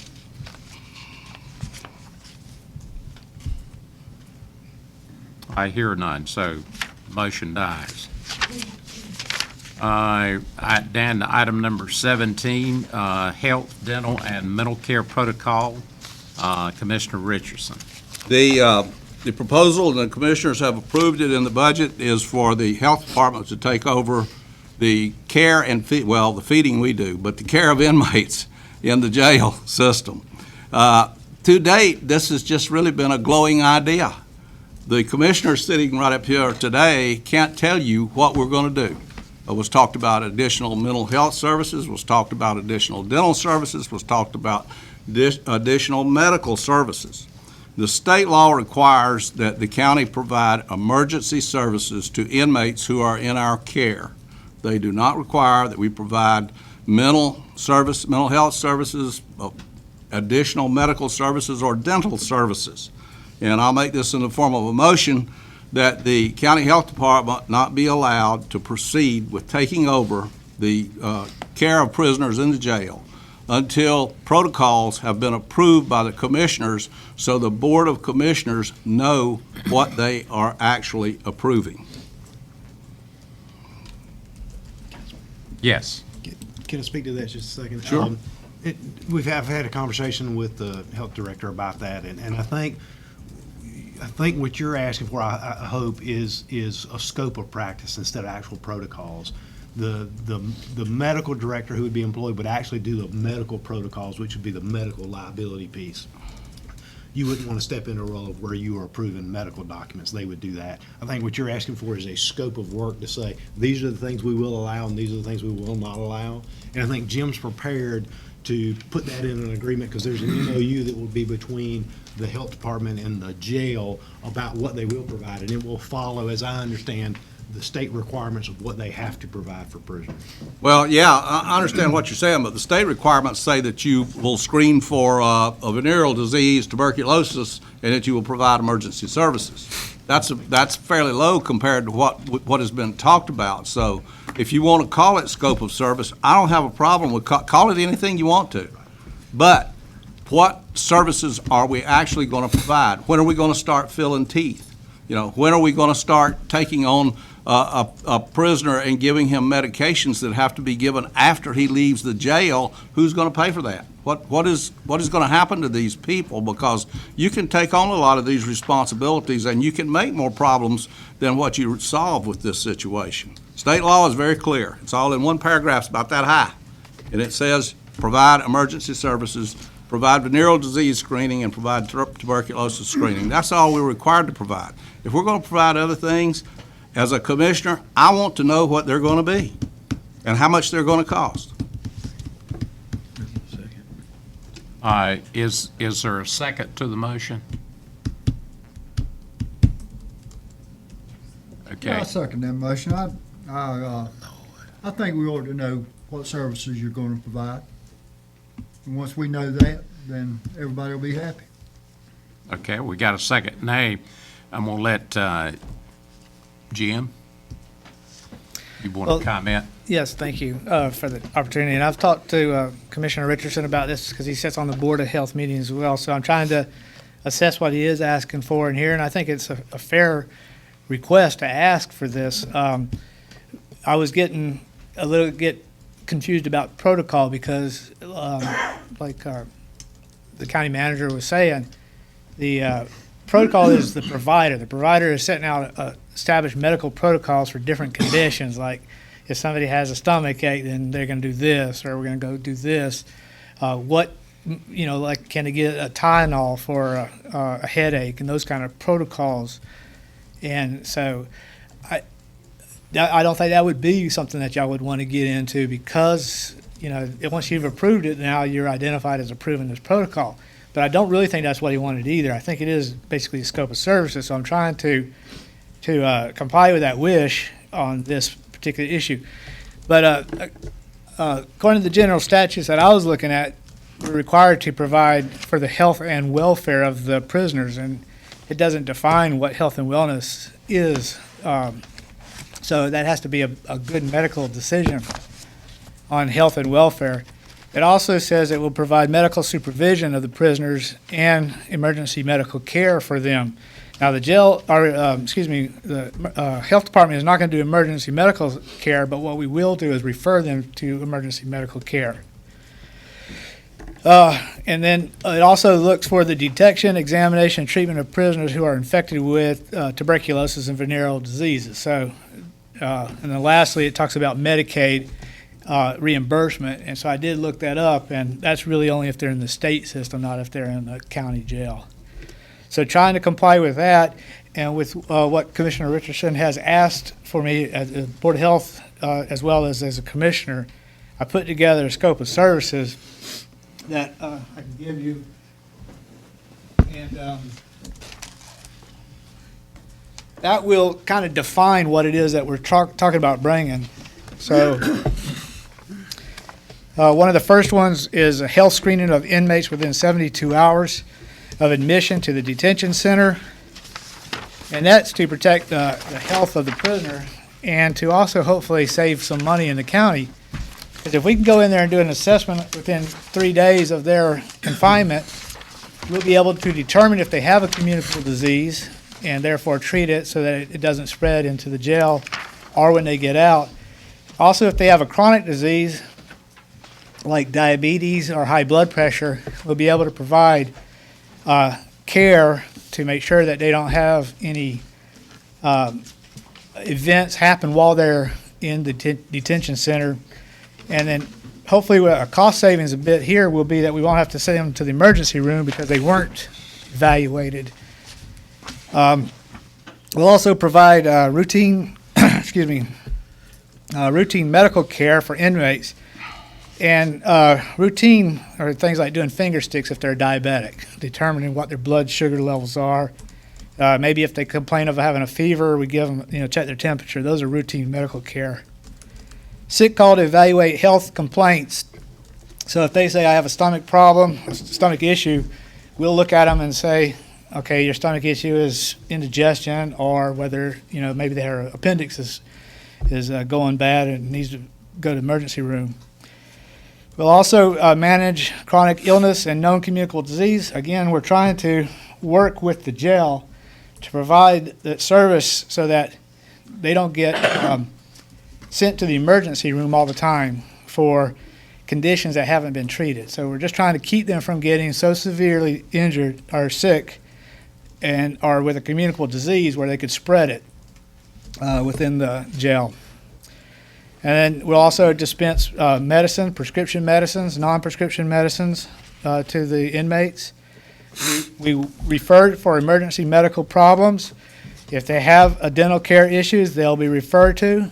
behavior health issues, mental health issues, and pregnancy. So we will refer for any of those problems to a appropriate service level. None of it will be done elective. So there's nothing in here about elective procedures. And then, of course, maintenance and confidentiality of the medical records. So that's all that we're asking. That's all we're saying we're going to do right there. So we're not going to treat people, give them braces for crooked teeth or any of that kind of stuff. So hopefully, I'm hoping that this will solve the that question, that query. Well, I think you've got a good start here, but, this thing is very broad. Routine medical care for inmates. What's routine medical care? We need more definition. Well, I mean, in the medical profession, routine is things like finger sticks, blood pressure checks. It's not elective. That's basically what routine means. It's not elective. It's not urgent. Well, I think that needs to be better defined in here. And then you go down to referral. When we refer, we pay. And I'm trying That's to how that stop as much works. of that as possible. That's how that works. So I think we need more definition. I think you got a good start here.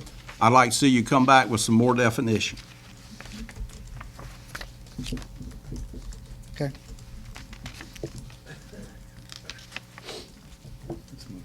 Okay, we've got a motion on the floor and a second. I'm going to withdraw my motion because of the lack of definition. Okay.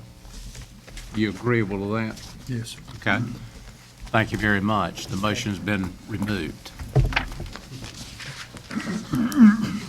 With the But you are coming back to us with more definition.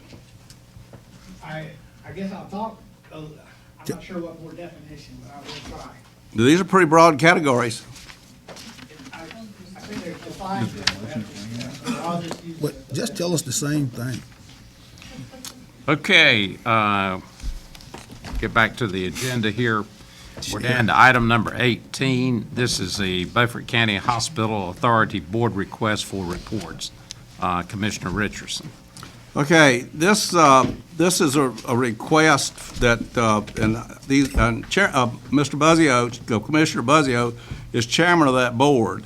And we need to have some more information about what's going on with that board and what conditions are within the board.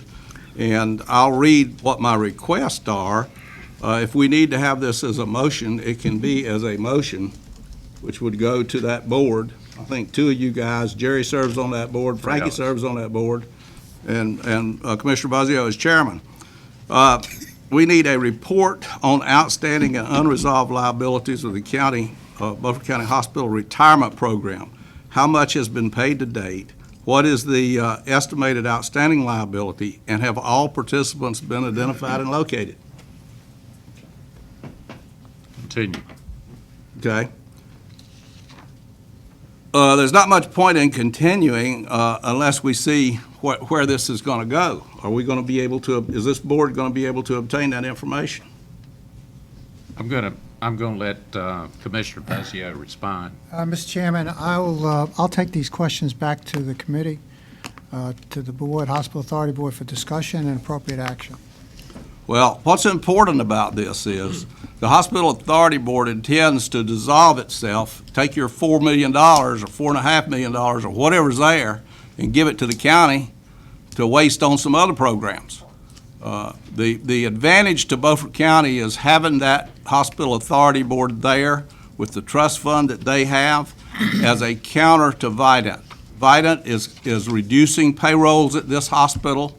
They have reduced payrolls by, to my knowledge, at least 200 people since they took over the hospital. That's 200 jobs that don't exist there anymore. If the Vidant is operating under a lease, they can walk away from the lease any day they want to. I know everybody says it can't happen, but you've seen a lot of things happen in medicine that you never thought hospitals would be owning doctors 10 years ago either, did you? So you didn't think every doctor in this town 10 years ago would work for Vidant, would be a monopoly, did you? But that's the way it is. So in order to protect the citizens of this county and make sure that we have medical care, we need to keep that trust fund intact as seed money. If Vidant were to walk, we could get somebody else in there to operate the hospital. That's my purpose. That's where I'm going with this. And I don't want to see the hospital dissolve that trust when there are outstanding liabilities. And so that's why that first question was asked. If that's going to the board, that's great. Provide a definition of the period to be covered by the authority board audit. I believe Mr. Buzzio told us at the last meeting that there was going to be an audit. And is this audit intended to be the final audit before closing of the trust fund? And who is to do the audit? And the third one is, what other funds has the authority board spent other than the $1.8 million that was paid to CMS? D, how much of the $1.8 million and the interest penalty may have been collected by Vidant? They got part of that money because of the overlap and because they had the provider number for the Beaufort County Hospital Authority, the address, the checks all went to Vidant, other than whatever we got before we gave it to Vidant. And we know that there may be $300,000 or $400,000 of that money that Vidant has. So the question is, are we going to get it back, and are we going to get the proportional share of the fine or interest penalty that we paid? Are we going to get that back to the authority board? Going on with that same item, how do we know this amount is correct? How much has been repaid by Vidant to the authority board? Has the authority board made a demand for payment? E, do you have projections of future liabilities that may still be levied against the trust fund? What is the possibility of future lawsuits?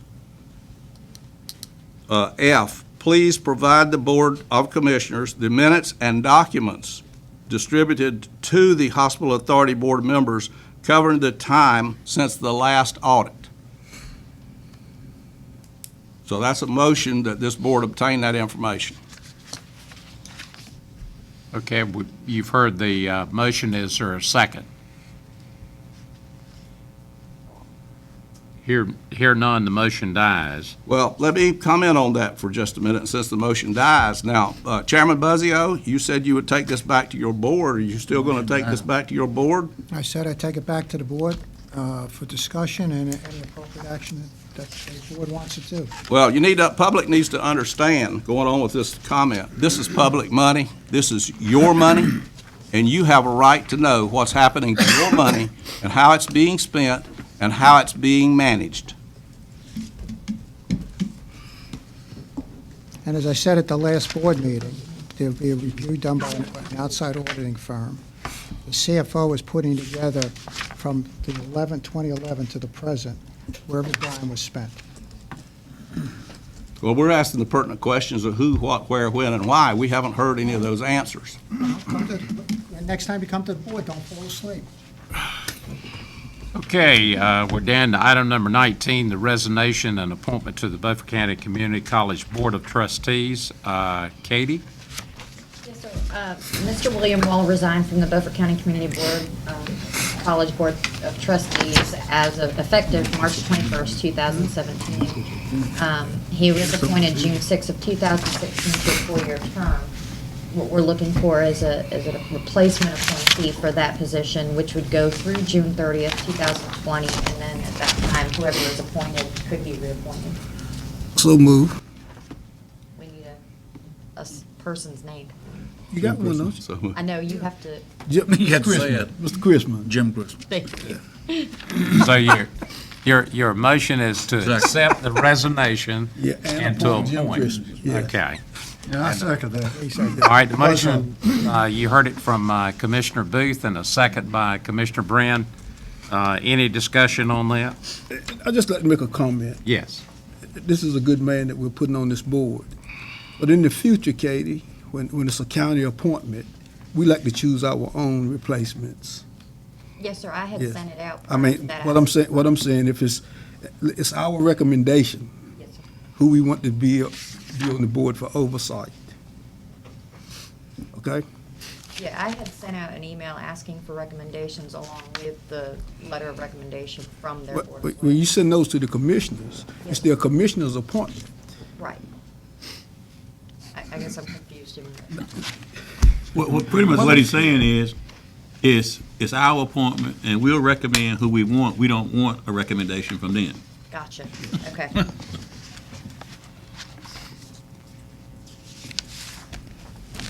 Okay, we got a motion and a second. All those in favor of accepting the resignation of Bill Wall and appointing Jim Crispin to fill out the unexpired term, raise your right hand. Okay, unanimous. Thank you, Katie. Refinancing of the general obligation school bond series 2008. Brian? Thank you, Mr. Chairman, members of the board. As you're aware, we work with a company called Davenport & Company. They're a financial advisor. They've reviewed our existing debt, which they do for us every year, and they are recommending that the general obligation school bonds, the Series 2008, the ones that were issued in 2008, are available for refinancing. You have an analysis that they've attached to your agenda item. They're anticipating that a refinancing of that bond and not extending the term, keeping the same term, would save you over the life of that loan about $140,449 at current market conditions. The next step would be, now let me back up, that also includes the cost of issuance, so that's all in. You would save, based on current market conditions, you would save $140,449 with all their costs being. That's their net after we pay their fees. Yes. About what are their fees? They're usually pretty low. 75,000. Oh, no, that's not really low. That's taking it to market. That's kind of. That's taking it to market. That's handling all the, because these are similar to the ones we did a year or so ago, the 2006 bonds, where we have to, there's a certain portion of them that are callable, some of them aren't, so you have to do an escrow agreement. You got to do short-term financing, which they call slugs, and they manage all that and take care of all that for us. So the next step would be for them to issue an RFP for request for proposals from banks to refinance this. They have sent us a list. I don't think that list is included, but they hit all the local banks, the regional banks, and the national banks. So all our folks locally have an opportunity to bid on that. If you approve moving forward with this, they would issue that RFP this week, and then we would bring back a recommendation to you at the next board meeting for approval to move forward. If it comes back and the numbers don't work, then there's no cost to you. Oh, that was the next question. They are at risk at this as well. It also has to be approved by the local government commission. So the numbers would come back. They would look at it themselves, make a recommendation to you. You would say yes or no. If you said yes, it would still have to go to the LGC. The LGC would have to say yes, and then we would work to close the refinancing on or about June 20th of this year. So we'd recommend that you move forward with that. It was reviewed by the Finance Committee, and they recommended moving forward. So moved. Got a motion by Commissioner Brand. Second by Commissioner Buzzio. Any further questions of Brian or Anita? If not, all those in favor of motion to do the refinance or refunding, raise your right hand. 7-0. Okay. Item number 21 is the modification of the EMS rescue tax districts. Brian? Thank you, Mr. Chairman. This is, as you're aware, in the county, we fund EMS through EMS service tax districts. The only area that is not set up that way is the city of Washington. The city of Washington provides their own EMS service, and they fund their own EMS service through their general ad valorem taxes. Throughout the county, there are two areas, there are two municipalities that are covered by that are being provided EMS service. However, they are not participating in the contribution or in the district. The reason for that is when you put a service district out there, the municipality has to approve to be included in that service district. So the town of Bath and the town of Pantigga both are not. They're receiving services, but they're not contributing. And they want to do that. They believe that's in their best interest to do that and support the system. The town of Pantigga has agreed by resolution, which they're required by statute to do, that the county board include them in that service district. There's some notification requirements that we have to do for that. You have a timeline that we've laid out for you. You have the resolution from the town of Pantigga asking that move forward. We've lined it up such that you have to have a public hearing, you have to make notification, we have to send a letter to each property owner in that district. We have that ready to go. It has to go out 4 weeks ahead of the public hearing. We scheduled this public hearing to coincide with your budget public hearing, and then we've scheduled the adoption of this to coincide with the adoption of the budget. It would be effective July 1, which is by statute when it can only be effective, so you get one shot at this each year. So that's one piece of it. The second piece of it is the town of Bath is currently looking at this same thing. They can either, they have two options, just like Pantigga has two options. They could choose to just finance it through their general fund, which is the way the town of Belhaven is doing it. And my understanding from them is they're weighing those two options, and they will let us know at their next meeting, after their next meeting, which I believe is the 10th.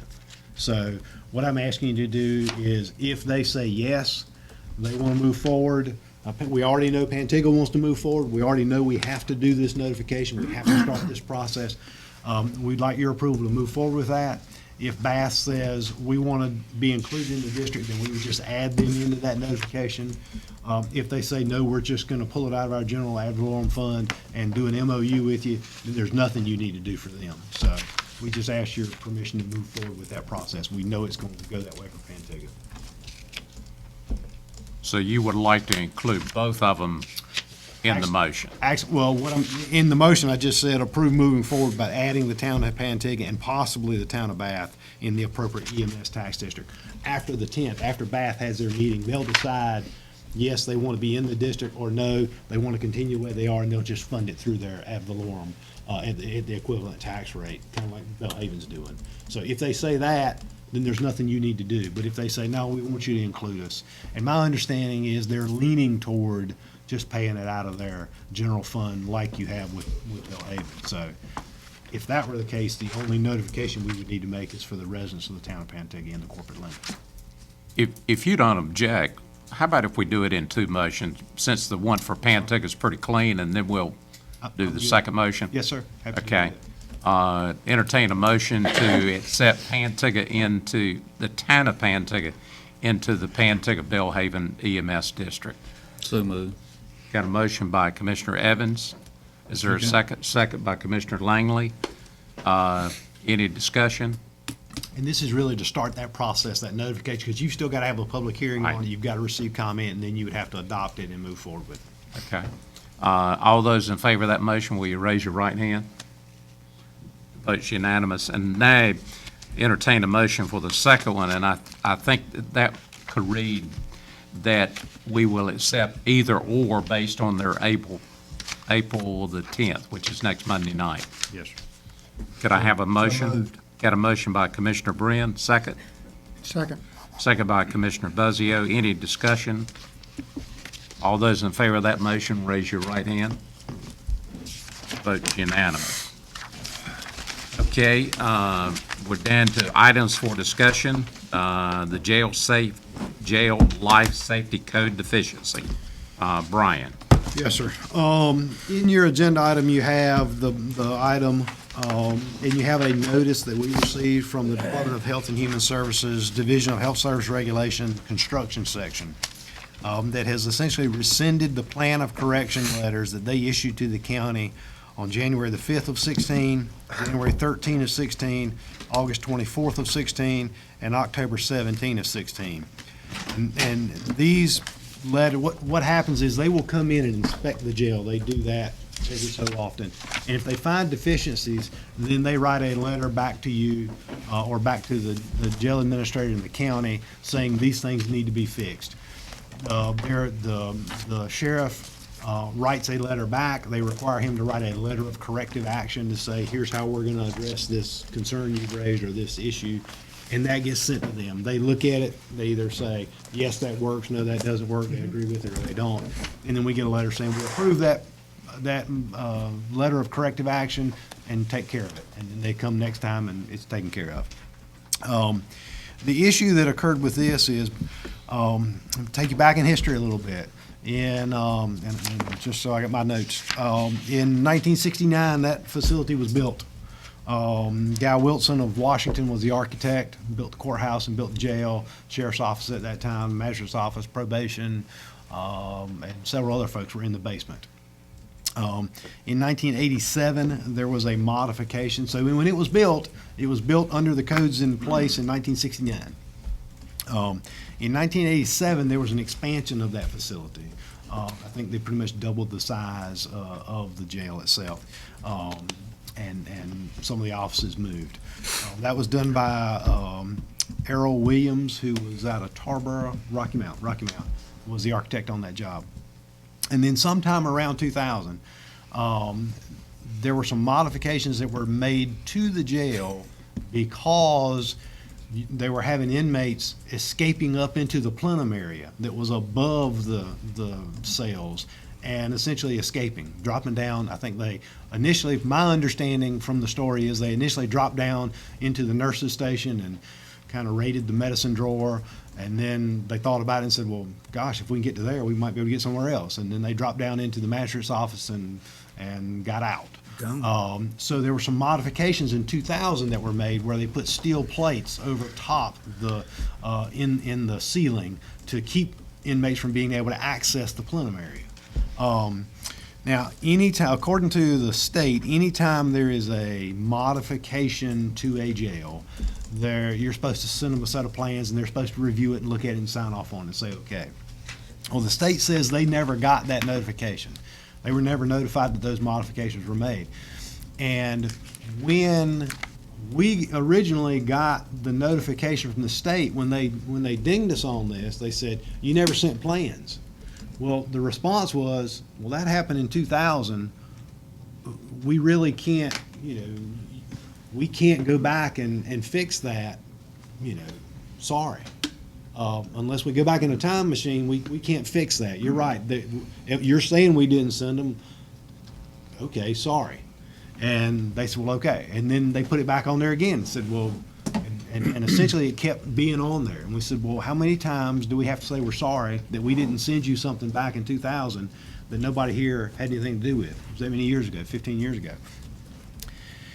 Then so when we got pressed on it, the sheriff's office said, look, we're really not happy with continuing to get this ding on the record here because there's nothing we can do to re-notify you of something that didn't happen or you say didn't happen. So that's when they came back and looked at it again and said, no, what we meant was when you modified that portion back in 15 years ago, in 2000, when you put those plates in, we never approved it. And what you ended up doing was modifying the fire separation. So they believe that it's not to code and that the steel plates don't meet the same fire, as I understand, don't meet the same fire separation code as the original gypsum board that was up there that the inmates were crawling up through and getting out. So I sent a note to Mosley Architects, who's helped us with some jail work previously, and asked them what their opinion was and what, could they help us and kind of go through this. And the note I got back from Dan Mace, who's their vice president, said that he talked with Carly Gertlitz, who heads up the inspections for the state. Now, the architect that originally found this, who worked for the state, said is no longer with the state. So we don't have that person there anymore to talk about it. But it said, his note back to me was, it said, when the county installed the steel subceiling 15 years or so ago, without state approval of the plans, which is what the state says they never got those plans. They apparently removed the fire-rated gypsum board subceiling that was in place that provided the needed floor-to-ceiling fire rating between the institutional occupancy, which is the jail, and the office occupancy, which is the stuff above you, the courtrooms and all that. He says that the deficiency needs to be fixed. I suggest adding fire-rated gypsum under the existing steel ceiling as a potential fix. The fire-rated material and insulation must meet the 1969 code requirements. So I recommend copying the original plans, whether that be 1 layer or 2 layers of gypsum or 1/2 inch or 5/8, whatever it was at the time. Now, we've pulled the 1969 plans. They're laying on my desk in there.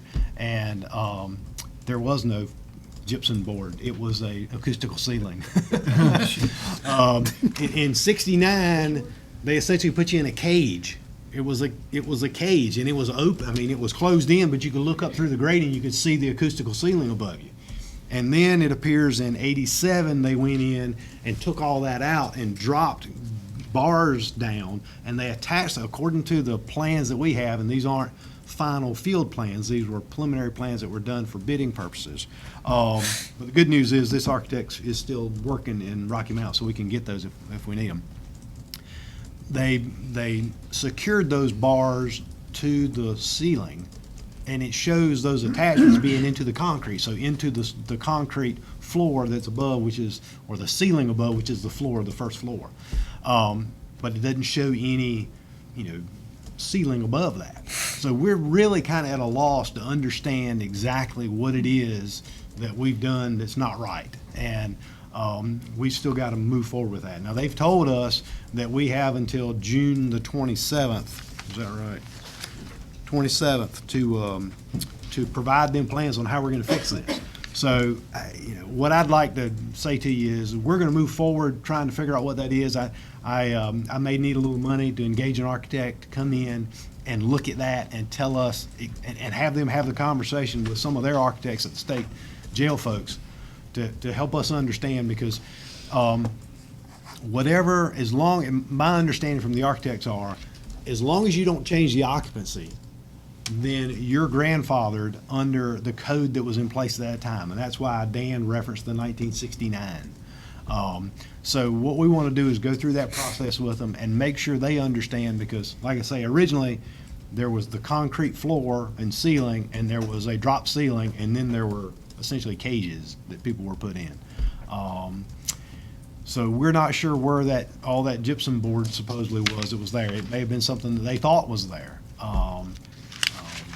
But we've got to figure that out, and want you to be aware of that. Want you to know that we're going to look to engage an architect to try to help us figure that out, and hopefully this is a misunderstanding in old paperwork, or somebody wrote something that, because the architect who was originally there is no longer there. There's a lot of new folks, is my understanding, at the construction section, and if somebody 15 years ago worded something differently than what they were used to, and now folks are looking at it, and we can't produce plans, we just need to make it right so that we clear this thing up. So I want to let you know that's where we were, and our intent is to make it right. And if it's more than a wording or some kind of corrective matter, we'll obviously bring it back to you if there are costs associated with that. But I probably do need. We can probably find some money. If not, I may have to come back to you to pay an architect, but I don't think it'll be that expensive. Did you make available the amended inspection report that came in? Just got it today. Today? Yeah. Okay. Well, I'm assuming you'll send other copies. We can send that out, yep. And that was just, there were some, what was the amended? It amended and referenced this last letter that came in. Brian, do you have any idea of what the architect is going to charge? You got a roundabout, you said a little money. I don't know. I'd have to get a scope of work, and obviously what we want to do is engage, and it may be that we go talk to the Williams Company, or Emerald Williams, who was the architect who did that 1987 work, and talk to him about what was there in '87. And whether there was a change, and whether. Well, you would start off with a consulting rate with whoever you hire anyway. I mean, we're not going to hire somebody to solve the problem. We're going to hire them as a consultant, and then if there's design to be done, then that's a whole different ballgame. There's a lot of options here. If you've got a concrete floor up there, you may be able to just gunite the whole thing with something. Which one of our county people told me that, and so there may be some easy fixes. Maybe, that's right. And we just need to understand it. And like I say, it may be a misunderstanding from years gone by, but we need to straighten that out, figure it out. Any other comments on that? If not, we have one more item. Excuse me, sir, do we have to approve something here for you? Yeah. As long as you're okay with us moving forward with it. Okay, Dan, to one more item. Just this is just a reminder, we have our first livestock, 4-H livestock show in Beaufort County tomorrow night. It actually starts tomorrow afternoon at 1:30 with the showmanships and the judging part. At 5:30, they have a dinner, and at 7 o'clock, they have the show. I don't know how many more commissioners have volunteered, but I know there's one commissioner that has volunteered to actually kiss one of the pigs. And that's yours truly. Did anybody else volunteer to do that? No, but we're gonna make sure you kiss him. I guess since I'm an NC State graduate and grew up on a farm, I'm well qualified to do this. Can I get a motion to adjourn? Before we go, though, don't we have Board of Adjustment this month? Don't we need to announce that so everybody here is aware of it? Yes. Have you got those dates handy? We had to move the one date. 18th, 19th, 18th, 27th. 19th, and 25th. The 27th had to be moved because you guys have a conflict. 18th, 19th, and 20th. 25th. And that will also be advertised. Yeah, okay. Okay, can I get a motion to adjourn? Okay. Got 7 motions. Adjourn. Okay, and a second. All those in favor, raise your right hand. We're adjourned.